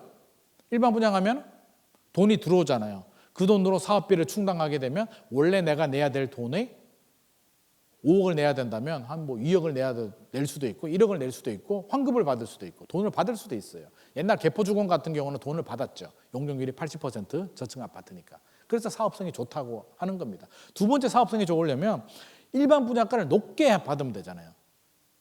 높게. 만약에 양천구 신시가지, 목동 신시가지 지금 새 아파트 지으면 얼마 갈까요? 전용 84? 얼마 갈 것 같아요? 얼마? 20억? 30억? 막 불러봐요. 어차피 뭐 지금 돈 되는 것도 아닌데. 적어도 20억은 당연히 넘지. 지금 그냥 시세가 20억이 넘는데 제 생각에는 25억, 30억 가겠죠. 지금 분위기에서. 반포의 원베일리가 60억 거래가 됐잖아요. 전용 84가. 물론 한강뷰가 나옵니다. 모든 아파트가 60억은 아닌데 사람들이 다 60억이라 그러더만. 한강뷰가 나오는 특별한 물건이 60억 거래가 됐고 최근에 63억에 또 거래가 됐습니다. 그들만의 리그 이제 미쳤는데 그렇게 올라가면 이제 좋은 점이 있죠. 이게 좋다라고 해야 되나? 내 집 마련을 생각하시는 분들한테는 안 좋을 수도 있는데 이제 기준점이 올라가요. 최상위 먹이 사슬에 있는 호랑이가 뛰었단 말이에요. 그러면 그 뒤에 있는 여우나 늑대나 나머지 동물들도 이제 따라서 올라가기 시작을 합니다. 그래서 강남 아파트 가격이 올라가면 상당히 무서워요.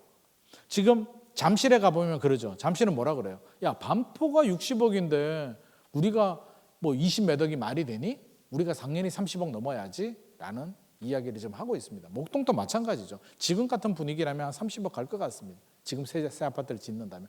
그러면 일반 분양가가 높게 나오면 추가 분담금이 당연히 줄어들겠죠. 그래서 지금 목동 신시가지가 난리도 아니라는 거예요. 교육 환경 좋고 현재 가치 좋고 미래 가치 좋고 예전 가치 좋기 때문에. 그래서 하나씩 살펴보면 시장 가치는 이제 시장 흐름에 따라서 얼마나 탄력적으로 움직이느냐인데 결국에는 집값은 올라가요. 오늘 또 김구라 씨가 또 자꾸 태클을 걸더라고. 자꾸 부정적으로 야, 집값 떨어지지?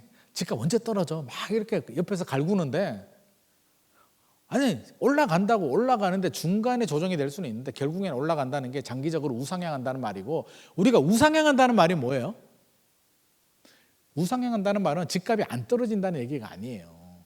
중간 구간에는 떨어질 수가 있는데 중간중간에 떨어질 수 있잖아요. 근데 결국에는 올라가는 겁니다. 지금 시점에서 보면 10년, 15년 후가 되면 가격을 비교해 보면 올라가 있는 게 우상향이에요. 근데 이걸 잘못 해석하면 집값 안 떨어져. 불패야. 목동 집값이 앞으로 10년 동안 한 번도 안 떨어질까요? 중간에 여러 가지 이벤트가 생기면 잠깐씩 떨어질 수는 있어요. 2012년 12월에 떨어졌잖아요. 그러니까 그런 경우가 뭐 내년이든 몇 년 후든 언제든지 생길 수는 있어. 생길 수는 있는데 뭐다? 버티면 10년, 15년 버티면 장기적으로 우상향합니다. 그 이유는 이제 화폐 가치가 떨어져요. 물가가 올라가면 우리 월급 올라가죠. 승진하는 거 말고 월급이라고 하면 느낌이 안 오나? 그러면 생일 돼서 패밀리 레스토랑 가면 요즘 아웃백 스테이크 하우스 가면 요즘 뭐 얼마씩 나와요? 4인 가족 기준으로? 아웃백. 목동에는 아웃백 안 가나요? 양천구에? 아웃백 가면 요즘 4인 가족 가니까 20만 원 넘더라고요. 한 25만 원 정도. 스테이크 먹고 배부르게 먹으니까 25만 원. 할인 카드 안 쓰면 25만 원, 30만 원 정도 나오더라고요. 할인 카드 안 쓰고 배 터지게 먹으면. 10년 전에 한 10만 원? 10몇만 원 정도 나온 것 같거든요. 2배 정도 올랐죠. 그럼 아웃백 가격만 올라갔을까요? 실제로 화폐 가치가 떨어진 거죠. 10년 전에 10몇만 원 가치가 지금 20몇만 원 가치를 하는 겁니다. 그 얘기는 물가가 오르는 만큼 화폐 가치가 떨어지는데 평균 인플레이션을 3%로 잡으면은요. 평균 인플레이션 3% 잡으면 우리 금고에 돈을 우리 목동은 이제 뭐 좀 양천구 좋은 구니까 금고에 집에 가면 금고 하나씩 있잖아요. 금고 하나씩 있잖아요. 금고에 10억씩 넣어둔 거야. 그래. 생각해봐요. 기분 좋잖아. 10억 넣어두면. 자, 10억을 딱 넣어두면 깜빡했어. 돈이 많아가지고 10억을 넣어둔 걸 깜빡했어요. 10년이 지나면 얼마다?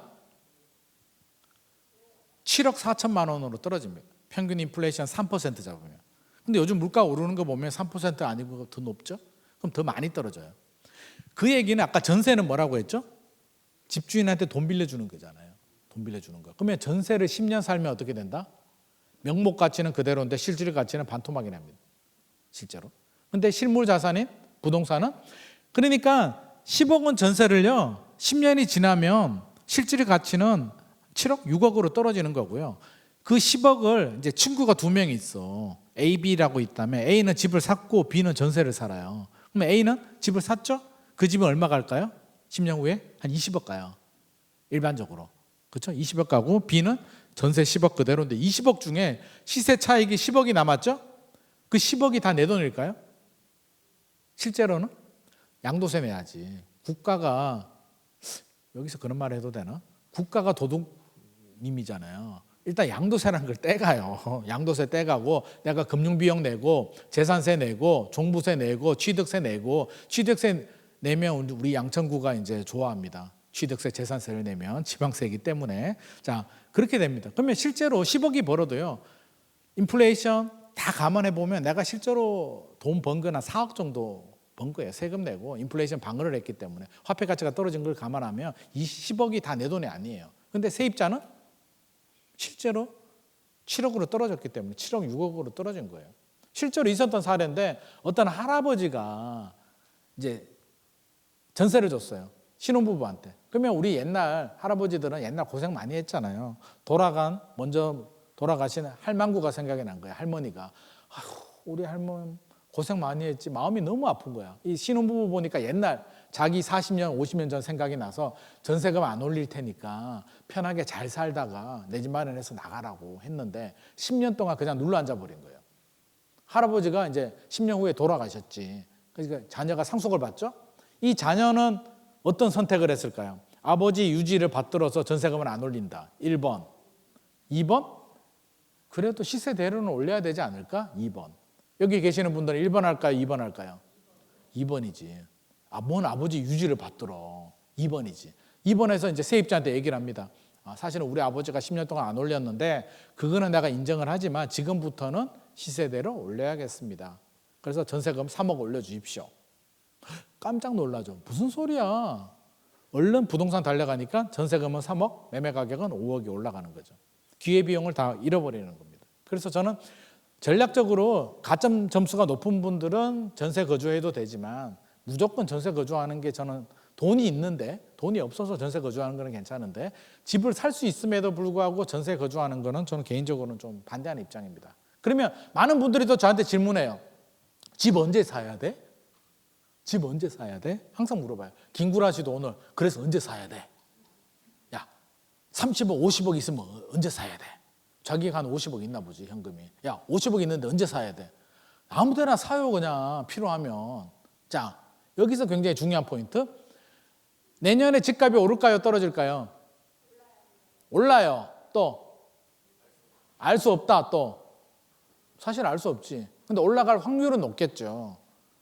전세 가격도 올라가고 서울은 공급 물량도 부족하고 또 금리도 내려갈 가능성이 높기 때문에 확률적으로는 올라갈 확률이 높습니다. 높는데 또 예상치 못하는 변수가 생길 수도 있겠죠. 뭐 떨어지는 일이 생길 수도 있는데 실제로 집값 떨어졌을 때 집 살 수 있을 것 같습니까? 못 사요. 누누이 강조하지만 집값 떨어질 때는 못 삽니다. 그럼 집값 떨어졌을 때 집을 사는 전략은 누구한테 해당이 된다? 다주택자들한테.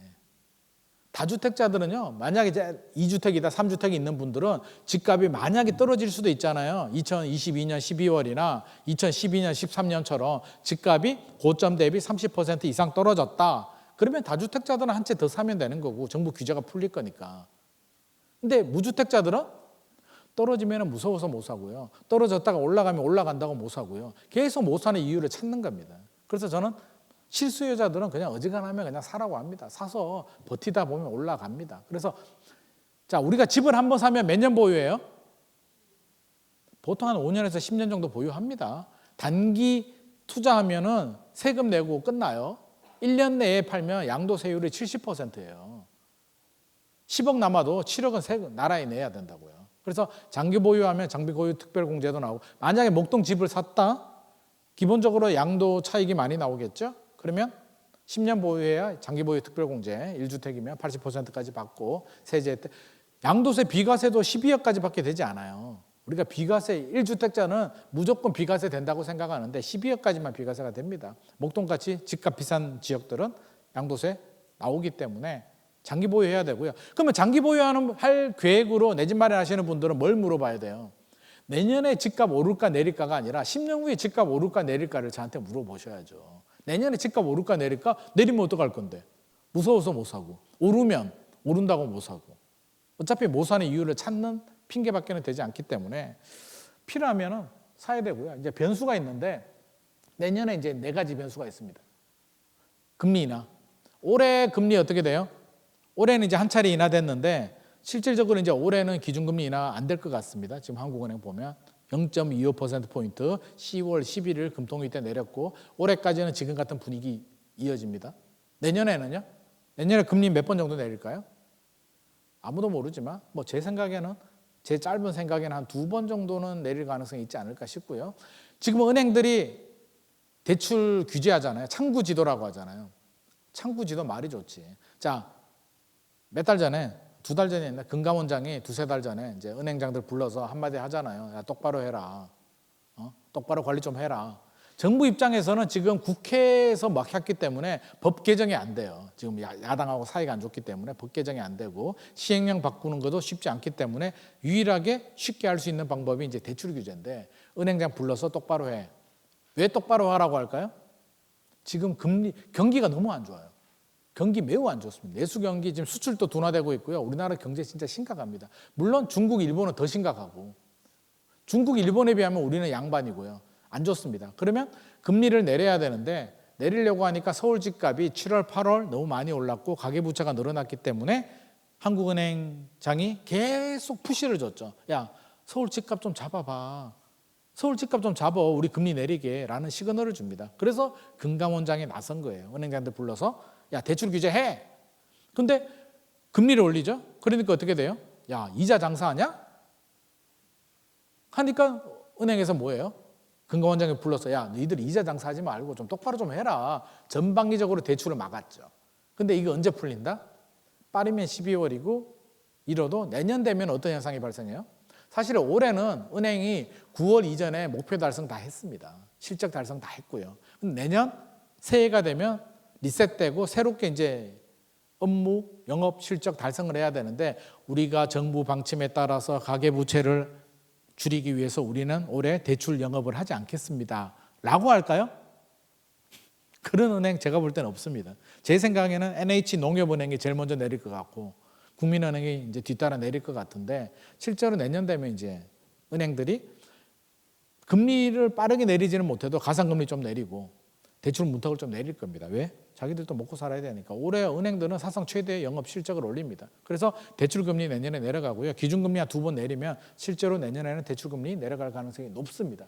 전세 가격 괴롭죠. 지금 전세가 굉장히 문제인데 전세 가격 내년에 제 생각에는 서울은 양천구는 전세 가격 올라갈 가능성이 굉장히 높습니다. 입주 물량이 없거든요.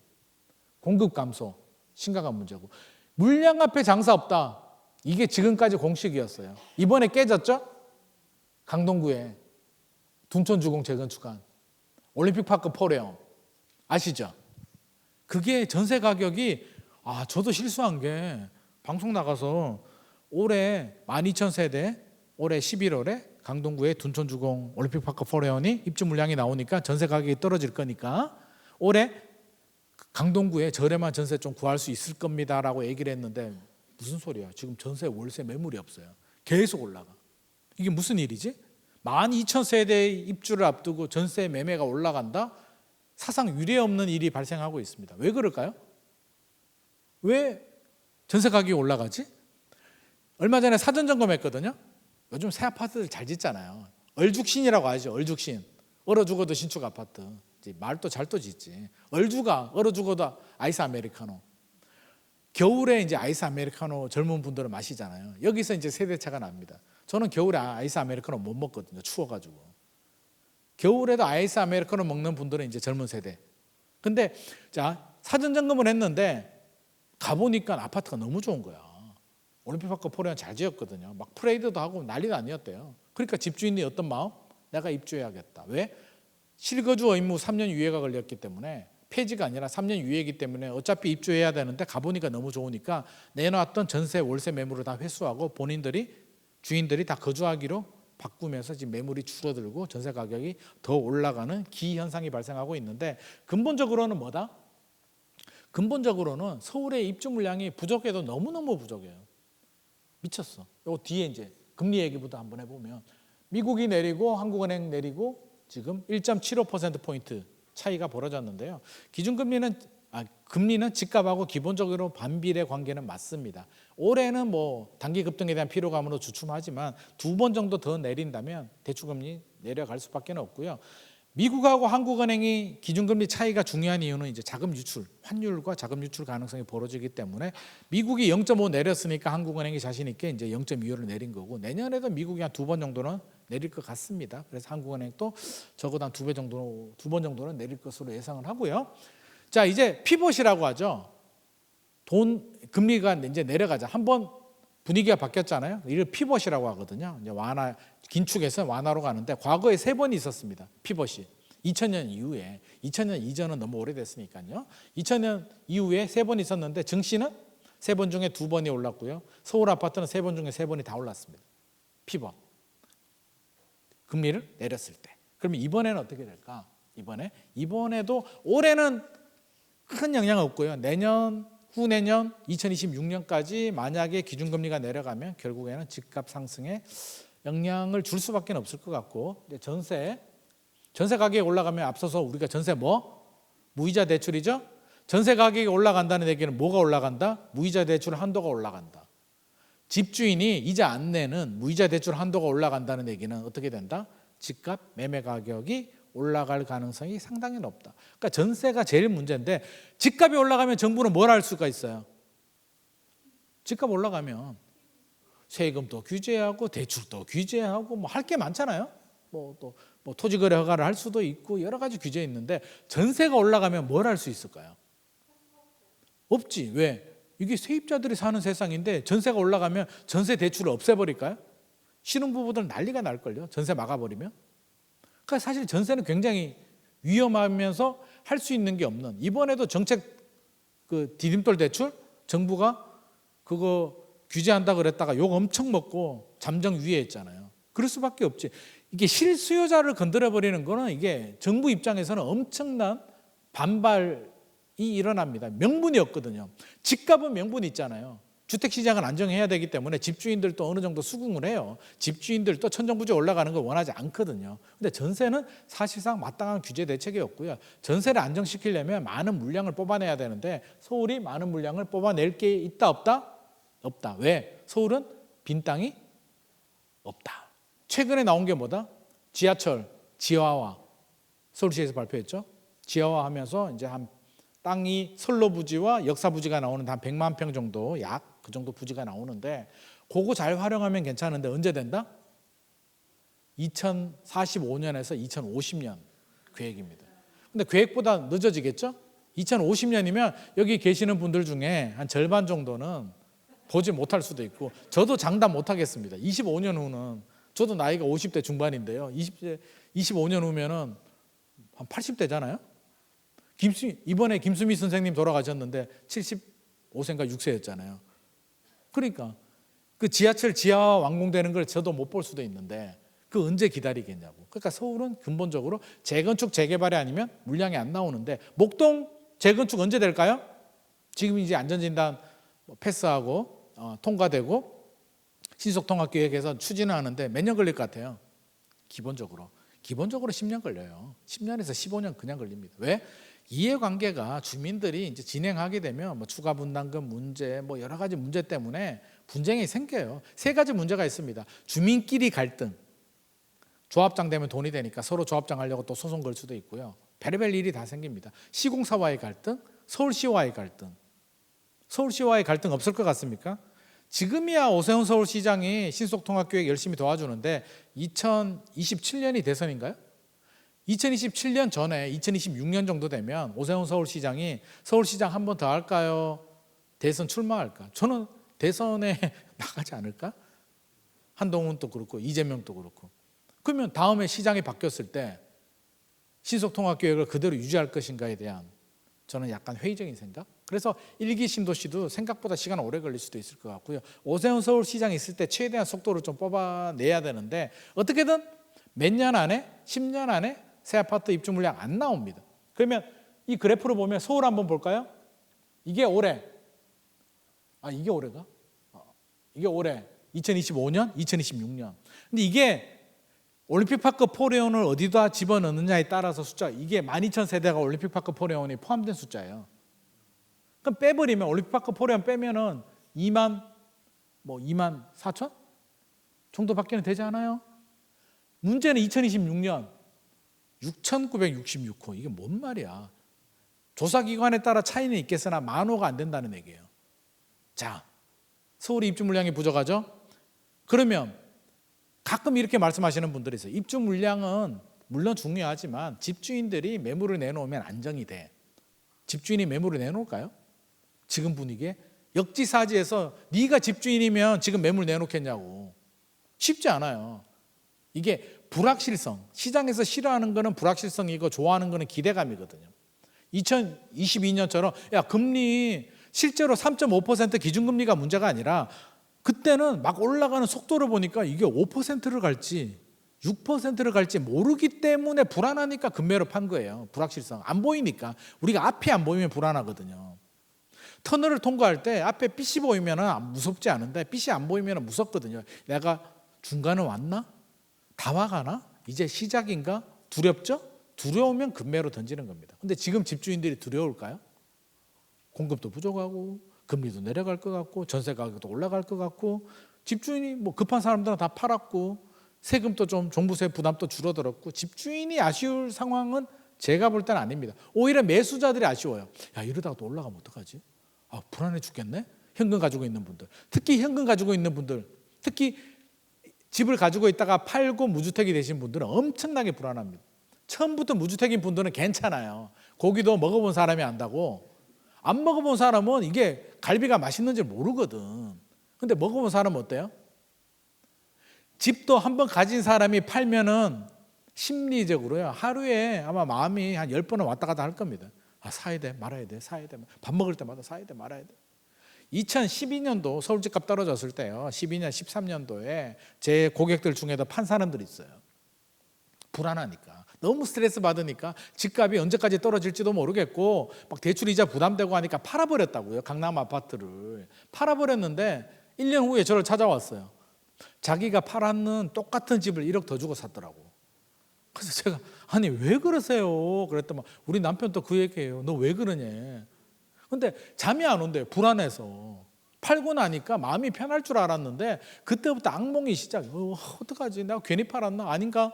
집값 떨어진다는 뉴스 들으면 잠시 마음이 편안해졌다가 또 오른다는 소식 들으면 불안했다가 미칠 것 같은 거예요.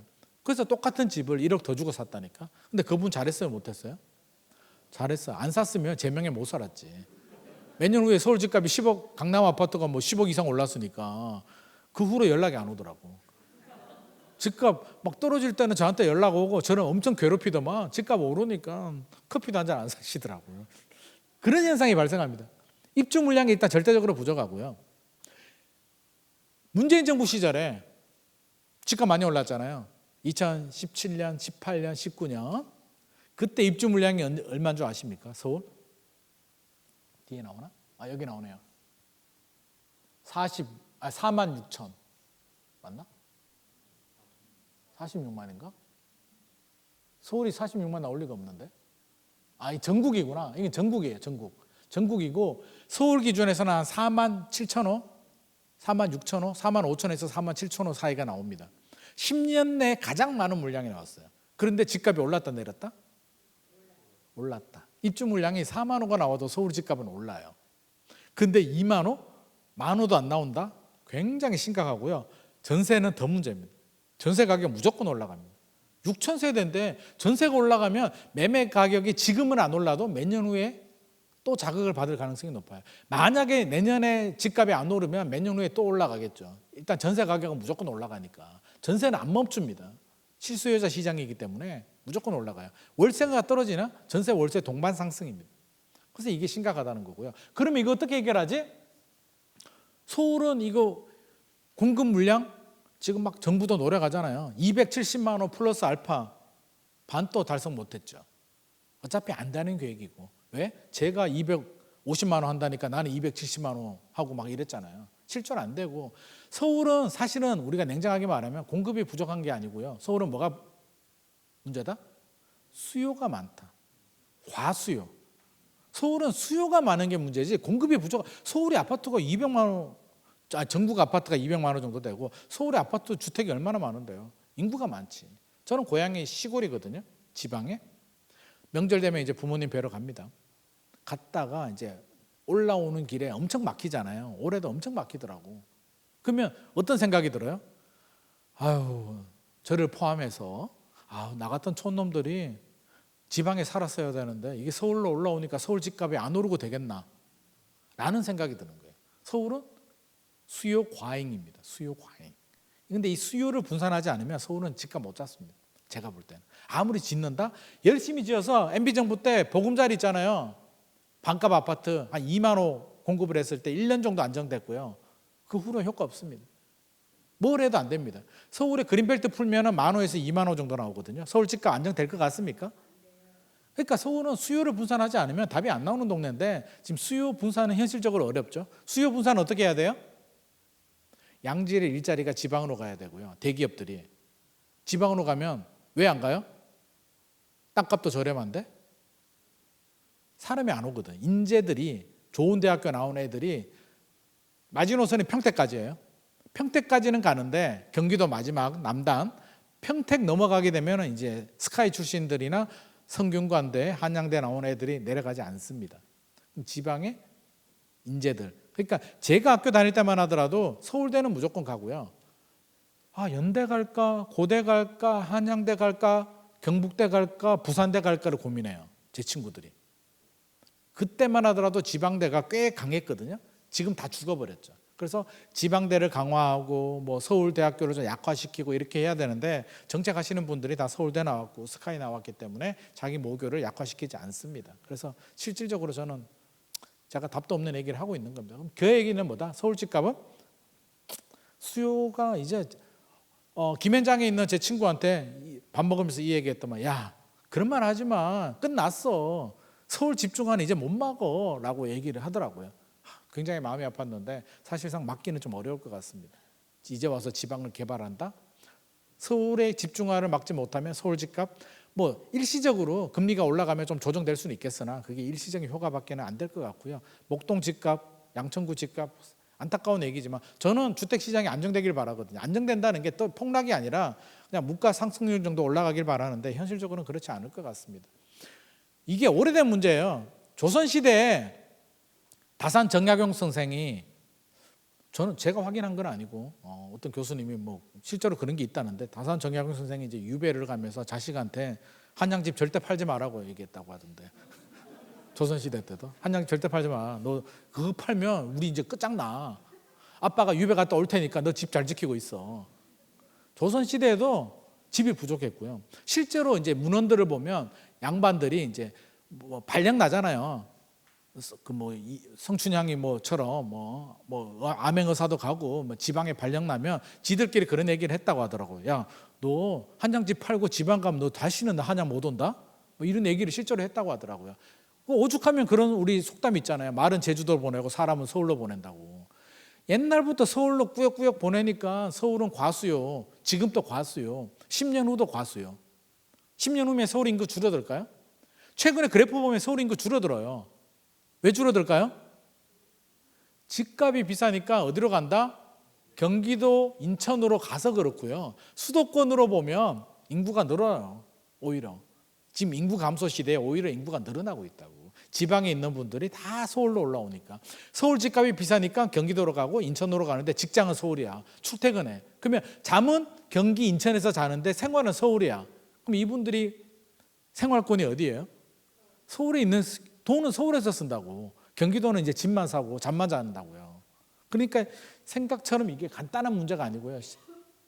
쉽지 않습니다.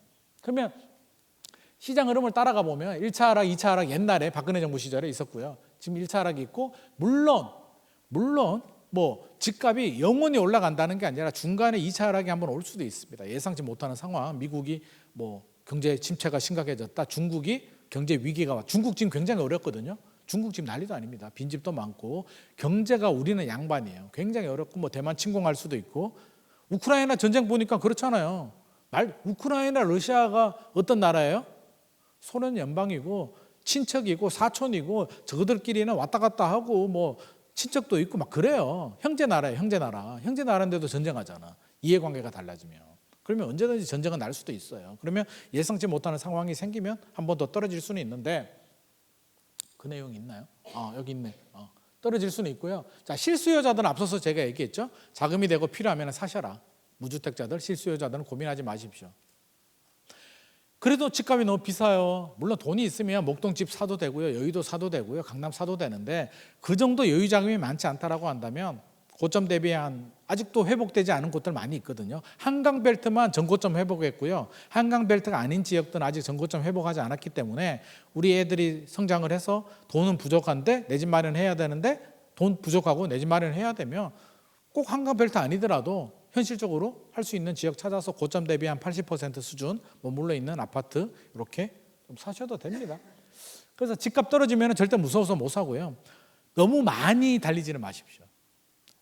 이게 엑셀로 계산하지 말아라는 게 무슨 소리냐면 저는 항상 제가 집을 사라고 하는 거는 실수요자들이 사는 거는 저는 언제든지 찬성해요. 장기적으로 우상향하니까. 근데 엑셀로 계산하지 말라는 건 이제 주택수가 늘어나는 겁니다. 내 머리로 관리가 안 되니까 이제 엑셀로 계산하기 시작해요. 1, 2, 3, 4, 5, 6, 10주택, 20주택 막 갑니다.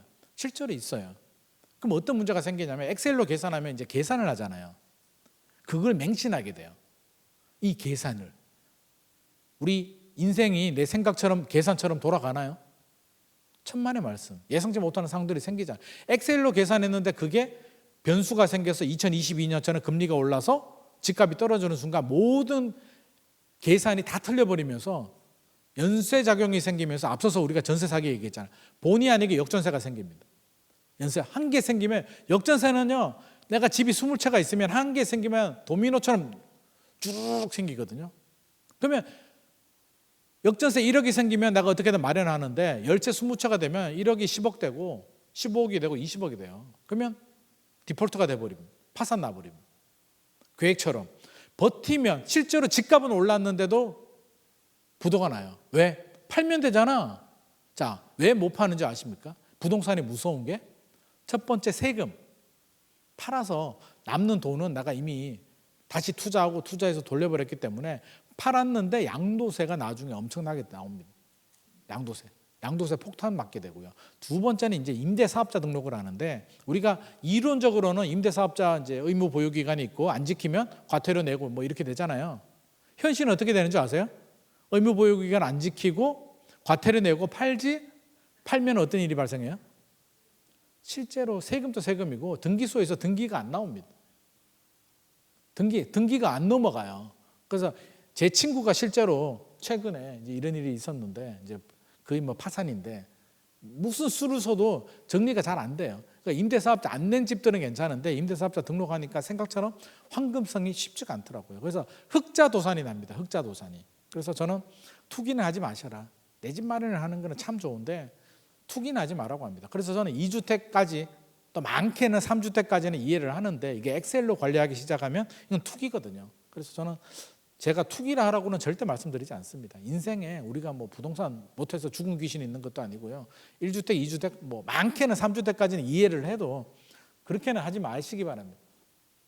집값 폭락하면 어떡하지? 걱정되죠? 항상 마음속에 두렵잖아요.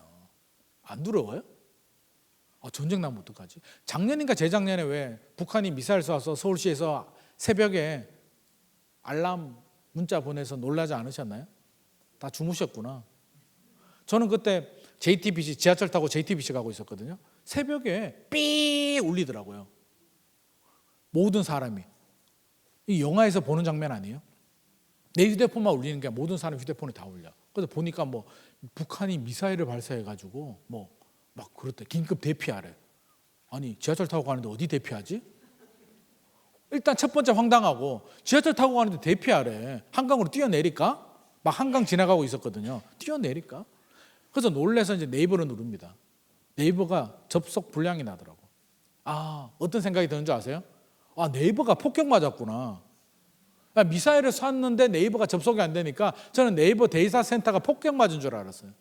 큰일 났다. 내가 지금 JTBC 방송 갈 때가 아니라 피난 가야 되는 거 아니야? 와이프한테 얼른 전화를 합니다. 막 전화하니까 와이프가 왜 전화했냐?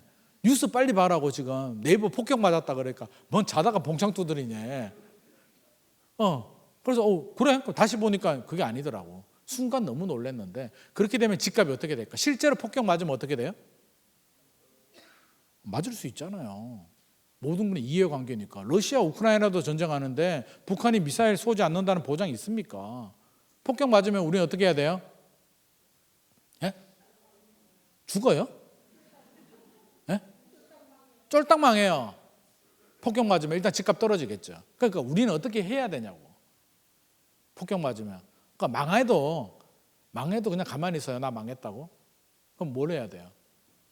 자, 집값이 떨어지겠죠. 폭격 맞는 순간. 집주인들이 이제 무서우니까 불확실성이 커지니까 금매로 던질 거잖아요. 그러면 얼른 목동에 계시는 분들은 부동산 가서 이제 금매로 일단 반값으로 떨어지는 걸 일단 계약을 합니다. 계약을 해요. 강남에 계시는 분들은 반포에 계약을 하고 피난을 가야죠. 피난 가는데 어디로 가요? 어디로? 피난 어디로 가요? 그런 생각 안 해보셨나? 피난 지하철 5호선. 급하면 지하철 5호선 가고 그래도 북한군 넘어오면 5호선 가지고 안 되잖아요. 일단 피난을 가는데 차 타고 가면 차가 막혀요. 걸어가면 관절이 아파가지고요. 관절이 아파서 멀리 못 가. 그래서 제가 생각한 방법은 일단 자전거를 타고 가자. 자전거나 전동 자전거도 좋고 근데 배터리 떨어지면 안 되니까 일단 자전거를 타고 가자. 국도로 가야지. 그 어떻게든 차보다는 나으니까. 근데 제가 볼 때는 안 맞게. 왜? 사람들이 자전거 타고 갈 생각 별로 못 하거든. 그럼 어디로 가야 돼요? 제가 볼 때 밑으로 가는데 일단 첫 번째 목표는 저는 안동으로 가겠습니다. 안동. 일단 안동까지는 가야 될 것 같아. 폭격 안 맞아. 왜? 안동에 뭐가 있어요? 아무것도 없어. 그냥 하회 마을 있고요. 안동 찜닭이 있고 그래요. 그럼 김정은이가 미사일값 아까운데 어디 폭격할까요? 서울하고 부산하고 포항하고 주요 시설들을 폭격해요. 안동에다가 미사일을 쏘면 그 사령관 잘라야지. 그러니까 일단 안동까지는 가야 돼. 그래서 일단 안동 찜닭을 좀 먹고 이제 대구나 부산까지는 가야 될 것 같아요. 대구가 분지예요. 그래서 폭격 맞아도 대구가 미사일 잘 폭격 안 맞는다고 해요. 그래서 주한미군 가족들이 미국 애들이 대구로 직결해서 대구에서 헬기나 비행기 타고 가족들은 일본으로 튑니다. 걔들은 작전 계획이 튄다고 해요. 그러면 백이 있으시면 그거 얻어 타고 가시고 우리는 그런 백은 없을 거잖아요. 주한미군이 저를 태워주겠냐고. 제가 영어도 못하는데 헬프 미 이러면 가라 그러겠죠. 그러면 일단 대구나 부산까지는 가야 이제 되는데 우스갯소리인데 그런 일은 안 생기고요. 안 생깁니다. 전쟁 그렇게 나지 않습니다. 싱가포르처럼 우리가 원한다고 해서 미국, 중국, 일본, 러시아 이해관계 때문에 쉽진 않은데 만약에 생기면 그 얘기를 하는 거잖아요. 폭락이 생기면 우리는 투자를 하자. 일단 10년 내 최저 가격으로 떨어지면 우리는 들어가는 겁니다. IMF 외환 위기처럼 들어가는 건데 마음속 두려움은 뭐예요? 망하면 어떡하지? 아까 말한 것처럼 망하면 어떡하지? 그게 왜 괜찮냐면요. 다 같이 망하거든. 저도 망하고요. 집 2채 가진 친구도 망하고요. 3채 가진 친구도 망하고요. 무주택자도 또 뭐 망하긴 하겠지. 은행 예금들 다 뭐 동결될 거니까. 근데 그게 두려운가요? 저는 안 두려울 것 같아요. 나 혼자 망하는 게 두렵지. 같이 망하면 우리 학교 다닐 때 제 때만 하더라도 이게 호구 조사했거든요. 선생님이 야, 차 있는 사람 손 들어봐. 그거 왜 조사했지? 근데 한 명이 꼭 손 들어. 얄밉게. 그러면 얄미워요? 안 얄미워. 왜? 반층 그때 제 때만 하더라도 한 반에 한 60명 정도 됐거든요. 한 명이 손 들면 59명 어떤 생각을 해요? 쟤가 잘못된 거야. 쟤만 부자지 우리는 다 똑같으니까. 그러면 쉬는 시간에 걔한테 가져. 야, 빵 하나만 좀 사주면 안 돼? 야, 니들 집 부자네. 빵 하나만 좀 사주라. 안 부끄러워요. 왜? 다 똑같으니까. 안 부끄러워요. 제 생각에는 선생님이 촌지 받으려고 조사한 것 같아. 그래서 차 있는 친구를 또 부르더라고. 아버님 좀 오셔라고 해. 그게 봉투 하나 들고 오라는 소리 아니겠습니까? 그러니까 모두가 망하는 건 괜찮아요. 나 혼자 망하는 게 어려운 거지. 그래서 우리 상대적인 박탈감, 2020년, 2021년에 영끌한 게 상대적인 박탈감이잖아요. 많은 분들이 저한테 호소를 했어요. 손님들 중에도. 어떤 분들이냐면 친구가 갑자기 밥을 사준대. 고기 한탕 쏜대. 그거 조심해야 돼요. 아니 얘가 웬일이지? 짠순이가? 밥 사준다 그러면 가급적 안 먹는 게 좋습니다. 왜? 밥 사줄 때 무슨 얘기할 것 같아요? 돈 자랑, 자기 돈 번 거, 남편 자랑, 자식 자랑. 우리 애가 뭐 1등급 받았다, 서울대 갔다. 우리 남편이 승진했다. 내가 아파트 투자했는데 5억 벌었다. 이런 얘기 들으면 기분이 어때요? 기분이 얼굴은 웃어야 돼. 친구가 돈 벌었는데 웃어야지. 속은 먹던 고기가 목구멍에 걸려요. 안 넘어가. 뭐 제가 오늘 김구라 씨 만나고 촬영하고 왔습니다만 김구라 씨가 50억 있다 100억 있다 어때요? 아무렇지도 않아. 나하고 무슨 상관 있어. 우리가 열받는 거는 뭐다? 내 친구, 내 직장 동료, 내 형제, 나하고 비슷했던 사람이 어느 순간 나하고 레벨이 달라졌어. 굉장한 상실감을 느낍니다. 엄청나게 열받습니다. 나는 뭐하고 살았지? 이제 집에 오는 길에 버스 안에서 생각을 합니다. 지하철 안에서 어디서부터 잘못됐지? 내가 쟤보다 분명히 학교 다닐 때 공부도 잘하고 직장도 좋고 내가 얼굴도 더 예뻤는 것 같고 모든 게 다 좋았는데 연봉도 더 높은데 왜 자산 차이가 이렇게 벌어졌지? 답은 모르겠는데 집에 와서 이제 문을 여는데 남편이 소파에 누워서 과자 먹고 TV 보고 있습니다. 저 인간 때문이다. 저 인간 때문이야. 내가 집 사자 그랬는데 저기 반대해가지고 막 화를 냅니다. 그럼 남편은 또 뭐라 그래요? 미안하다 그래. 뭔지도 모르고 잘못했대. 그럼 뭘 잘못했냐고. 너 집 반대한 거 잘못했다고. 남자들은 남자라고 여자라고 다 그러진 않은데 이제 논리적인 성향인데 논리적 성향을 가지신 분은 아파트 시장을 잘 이해를 못해요. 말이 안 되거든. 원베일리가 60억 된다는 게 말이 됩니까? 이게 논리적으로 말이 돼요? 아파트 가격을 분석하는 방법은 세 가지가 있습니다. 원가법, 토지와 건물 가격으로 분석하는 방법, 꼬마 빌딩 같은 거. 두 번째, 수익환원법, 우리 상가, 수익률이 높으면 가치가 올라갑니다. 세 번째, 비교거래 사례법, 옆집이 올라가면 내 집도 올라가는 거. 아파트는 비교거래 사례법입니다. 과학적이지 않습니다. 밥 먹는데 배우자가 그러죠. 여보, 우리 옆집이 원래가 이제 10억 원이었는데 야, 옆집이 12억에 거래가 됐대. 그 얘기 듣는 순간 우리 집값은 얼마? 12억. 한 달 지났어요. 여보, 옆집이 15억 거래가 됐대요. 재건축 때문에 난리가 났어. 막 이래. 그럼 우리 집도 15억. 근데 이제 금리가 올라갑니다. 여보, 옆집이 13억에 금매로 팔렸대. 그럼 뭐 우리 집은 얼마? 그래도 15억. 왜? 그 집이 급하니까. 그러니까 떨어질 때는 하방 경직성이 있어서 잘 안 떨어져요. 그게 비교거래 사례법. 반포가 60억 거래됐다. 그럼 우리도 55억 가야지. 우리 개포인데 우리 40억 넘어야지. 이게 비교거래 사례법. 굉장히 비합리적인 방법인데 우리나라 아파트는 그 방법을 사용하고 있습니다. 근데 수요가 많고 공급은 부족하기 때문에 이게 아파트 시장이 돌아가는 겁니다. 그럼 아파트 이 균형을 깨려면 수요가 줄어들거나 공급이 늘어나야 되는데 지금 서울은 두 가지가 다 쉽지 않은 상황입니다. 그래서 이게 쉽지 않은 답을. 지방은 좀 달라요. 지방은 좀 수요가 너무 빨리 감소하고 있기 때문에 굉장히 심각한 문제고요. 지방 살리기에 좀 집중을 해야 되는데 오늘은 양천구청이기 때문에 제가 뭐 지방 얘기는 안 하겠습니다. 지방은 지금 굉장히 심각한 상황에 봉착했고 제 조카들도 다 서울로 올라와 있거든요. 울산, 저희 형은 울산에 있는데 그러니까 젊은 애들이 공부 잘하는 친구들이 집안 좋은 친구들이 서울에 올라와서 서울에 집을 사는데 서울 집이 어떻게 안 오르고 되겠습니까? 일단 시간이 이제 10분 남았으니까 빨리 진행할게요. 뭐 지금 꼭지 상황은 아니니까 일단 집값이 과열됐을 때는 이제 이런 현상들이 발생을 합니다. 아주 과열됐을 때 패닉 바잉이 생기고요.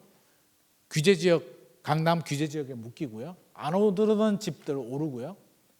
위험 회피 보수적 성향. 이게 무슨 말이냐면 다 좋은데 이게 주변의 친구들을 보면 꼭 그런 친구들이 있어. 대출 받으면 큰일 나는 친구. 집 사면 투기인 친구. 저 웃으시는 거 보니까 친구 있나 보다. 있죠? 그런 친구 꼭 있어. 대출 받으면 큰일 나고 집 사면 투기꾼이고 이런 굉장히 위험 회피 성향의 보수적인 분들이 있는데 이 친구가 집을 샀다? 집 사러 돌아다닌다? 이 끝물이야. 이런 친구들을 좀 잘 봐야 돼요. 그러면 그런 친구가 실제로 주변에 있으면 어떻게 해야 돼요? 참 잘했어. 그리고 집에 와서 우리는 뭐 해야 돼요? 얼른 부동산 방문해가지고 우리 집 좀 빨리 팔아주세요. 이제 끝물인 것 같아요. 꼭지예요. 실제로 제 누나가, 사촌 누나가 2016년인가 17년에 결혼식장에서 만났는데 그러더라고요. 이제 자기 좀 정리를 해야겠대. 누나 왜 정리해?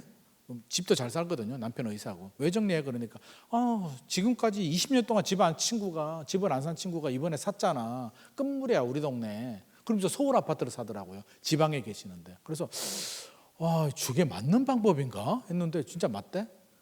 그 후로 지방은 침체가 되고 서울 집값이 막 올라가더라고요. 그래서 이 동물적 감각, 이 복부인의 동물적 감각은 제가 이길 수가 없습니다. 진짜.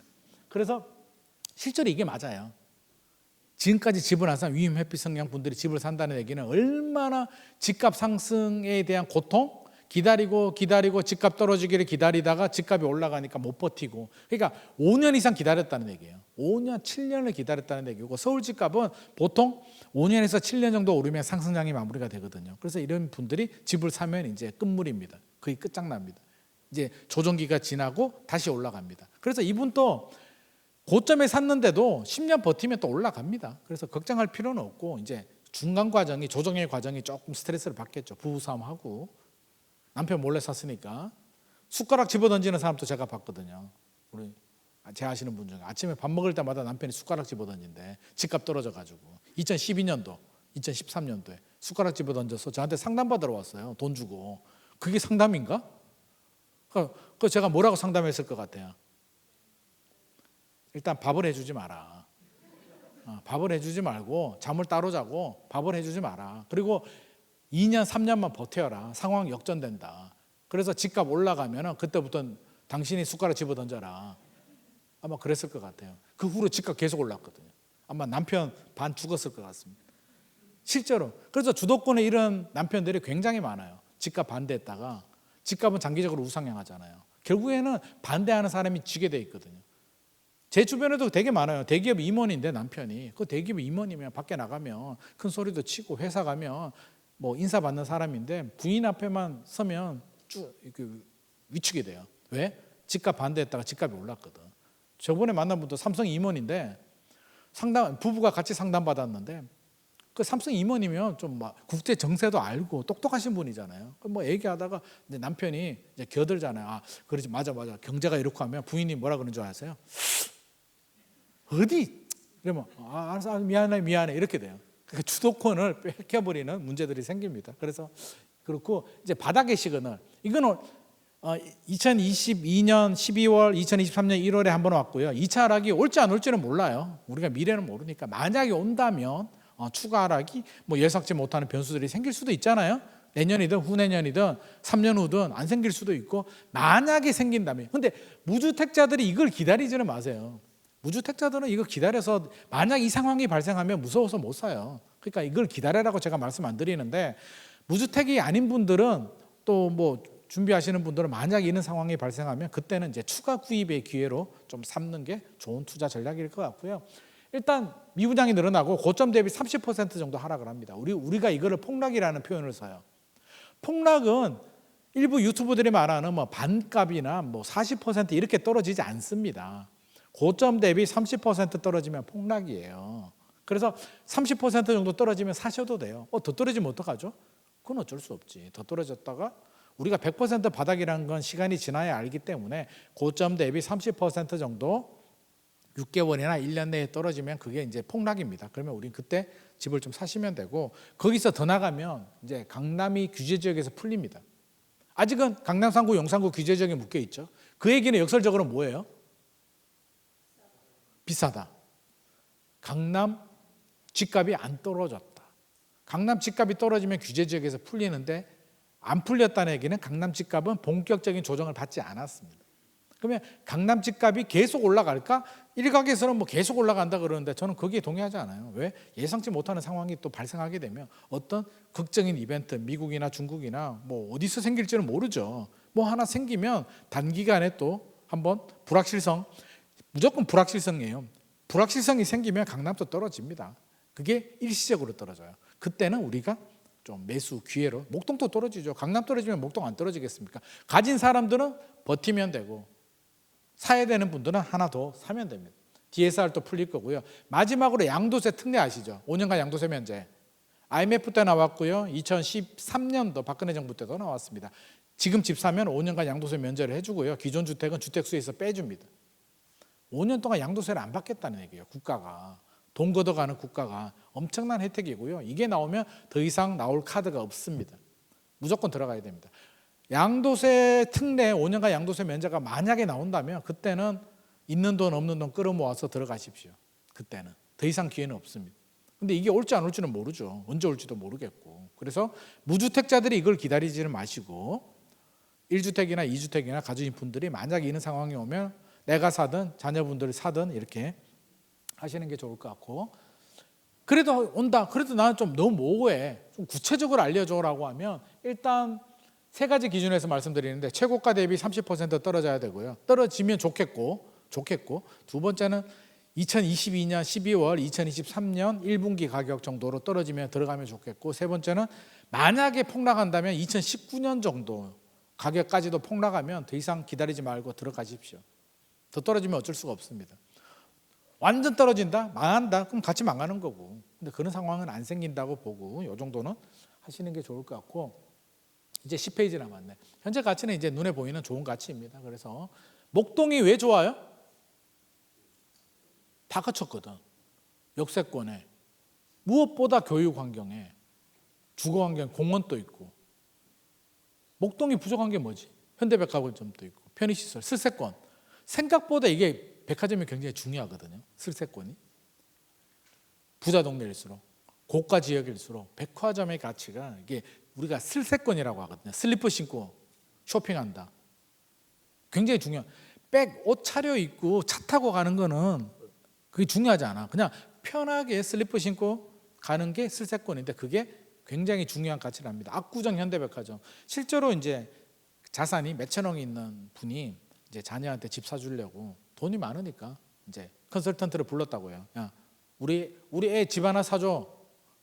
물어봤겠죠. 조건이 뭡니까? 따님한테 우리 존경하는 우리 고객님 돈이 많으니까 어떤 집을 사드릴까요? 하니까 조건이 뭔 줄 아세요? 그 현대백화점 밥 맛있으니까 그 밥 먹기 편한 아파트 아무거나 하나 사주세요. 그래서 한양 아파트를 샀다는 거 아닙니까? 근데 가격이 또 올랐죠. 그러니까 그냥 그 부자들은 그래서 또 돈을 벌더라고요. 뭐 원베일리 몇 년 전에 이제 제 아시는 분이 회장님이 지방에 계시는 회장님이 전화 와가지고 야 그 강남 고속버스 터미널 옆에 그 공사하는 아파트 있지 그러더라고. 에? 그 원베일리요? 우리 아들 그거 하나 사줬어 이러더라고. 나한테는 안 사고.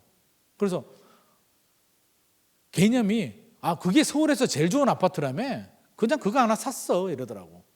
그러니까 그냥 부자들은 그런 개념으로 사더라고요. 그래서 제가 속으로 그랬죠. 지방에 있어서 물가를 몰라서 그러는데 그때 한 30억 했거든요.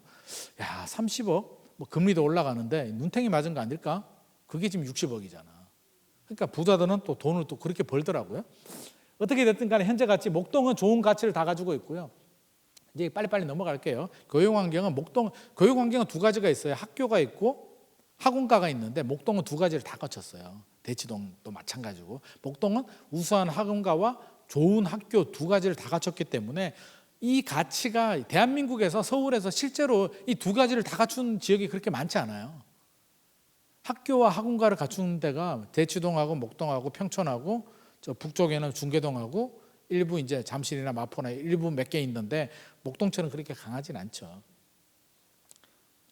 이거는 뭐 팁인데 그 라인 있잖아요. 중간 라인이 같은 값이면 선택할 수 있으면 중간 라인 하십시오. 중간 라인 하면 난방비도 적게 들고요. 결로 현상도 예방하고요. 여러 가지 좋습니다. 조망하고 소음 겹치면 어떻게 될까요? 뭘 해야 될까요? 뷰, 소음, 어떤 선택을 하는 게 좋을까요? 뷰도 있는데 소음도 나와. 뷰? 소음이 크면?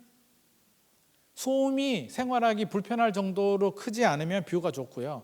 지나치게 과하다. 예를 들어서 제가 몇 년 전에 군포에 가면 그 골프장 있어요. 안양CC 뷰가 나오는 아파트가 있거든요.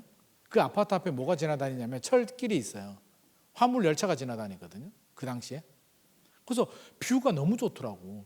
옛날 지금은 안양시시고 옛날 베네스트인가 그랬는데 그 이건희 회장님이 아마 삼성 계열인 것 같아요. 이건희 회장님이 거기 문 닫아놓고 골프 쳤다는 소문이 있는데 뷰가 기가 막힌데 뷰가 나오면 집값이 비싸야 되잖아요. 근데 뒷동하고 가격이 똑같더라고. 왜 이러지? 알고 보니까 앞에 철길이 있는데 기차 소리가 얼마나 크냐면 애 떨어지는 줄 알았는데 진짜 쎄해요. 그럼 뭐 뒷동 가는 게 낫지. 왜? 아니 아무리 뷰가 좋아도 뷰 하루 종일 쳐다보고 있을 거예요?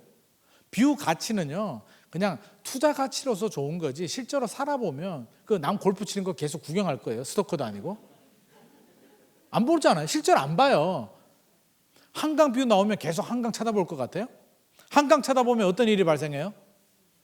예? 아시네. 우울증 걸려요.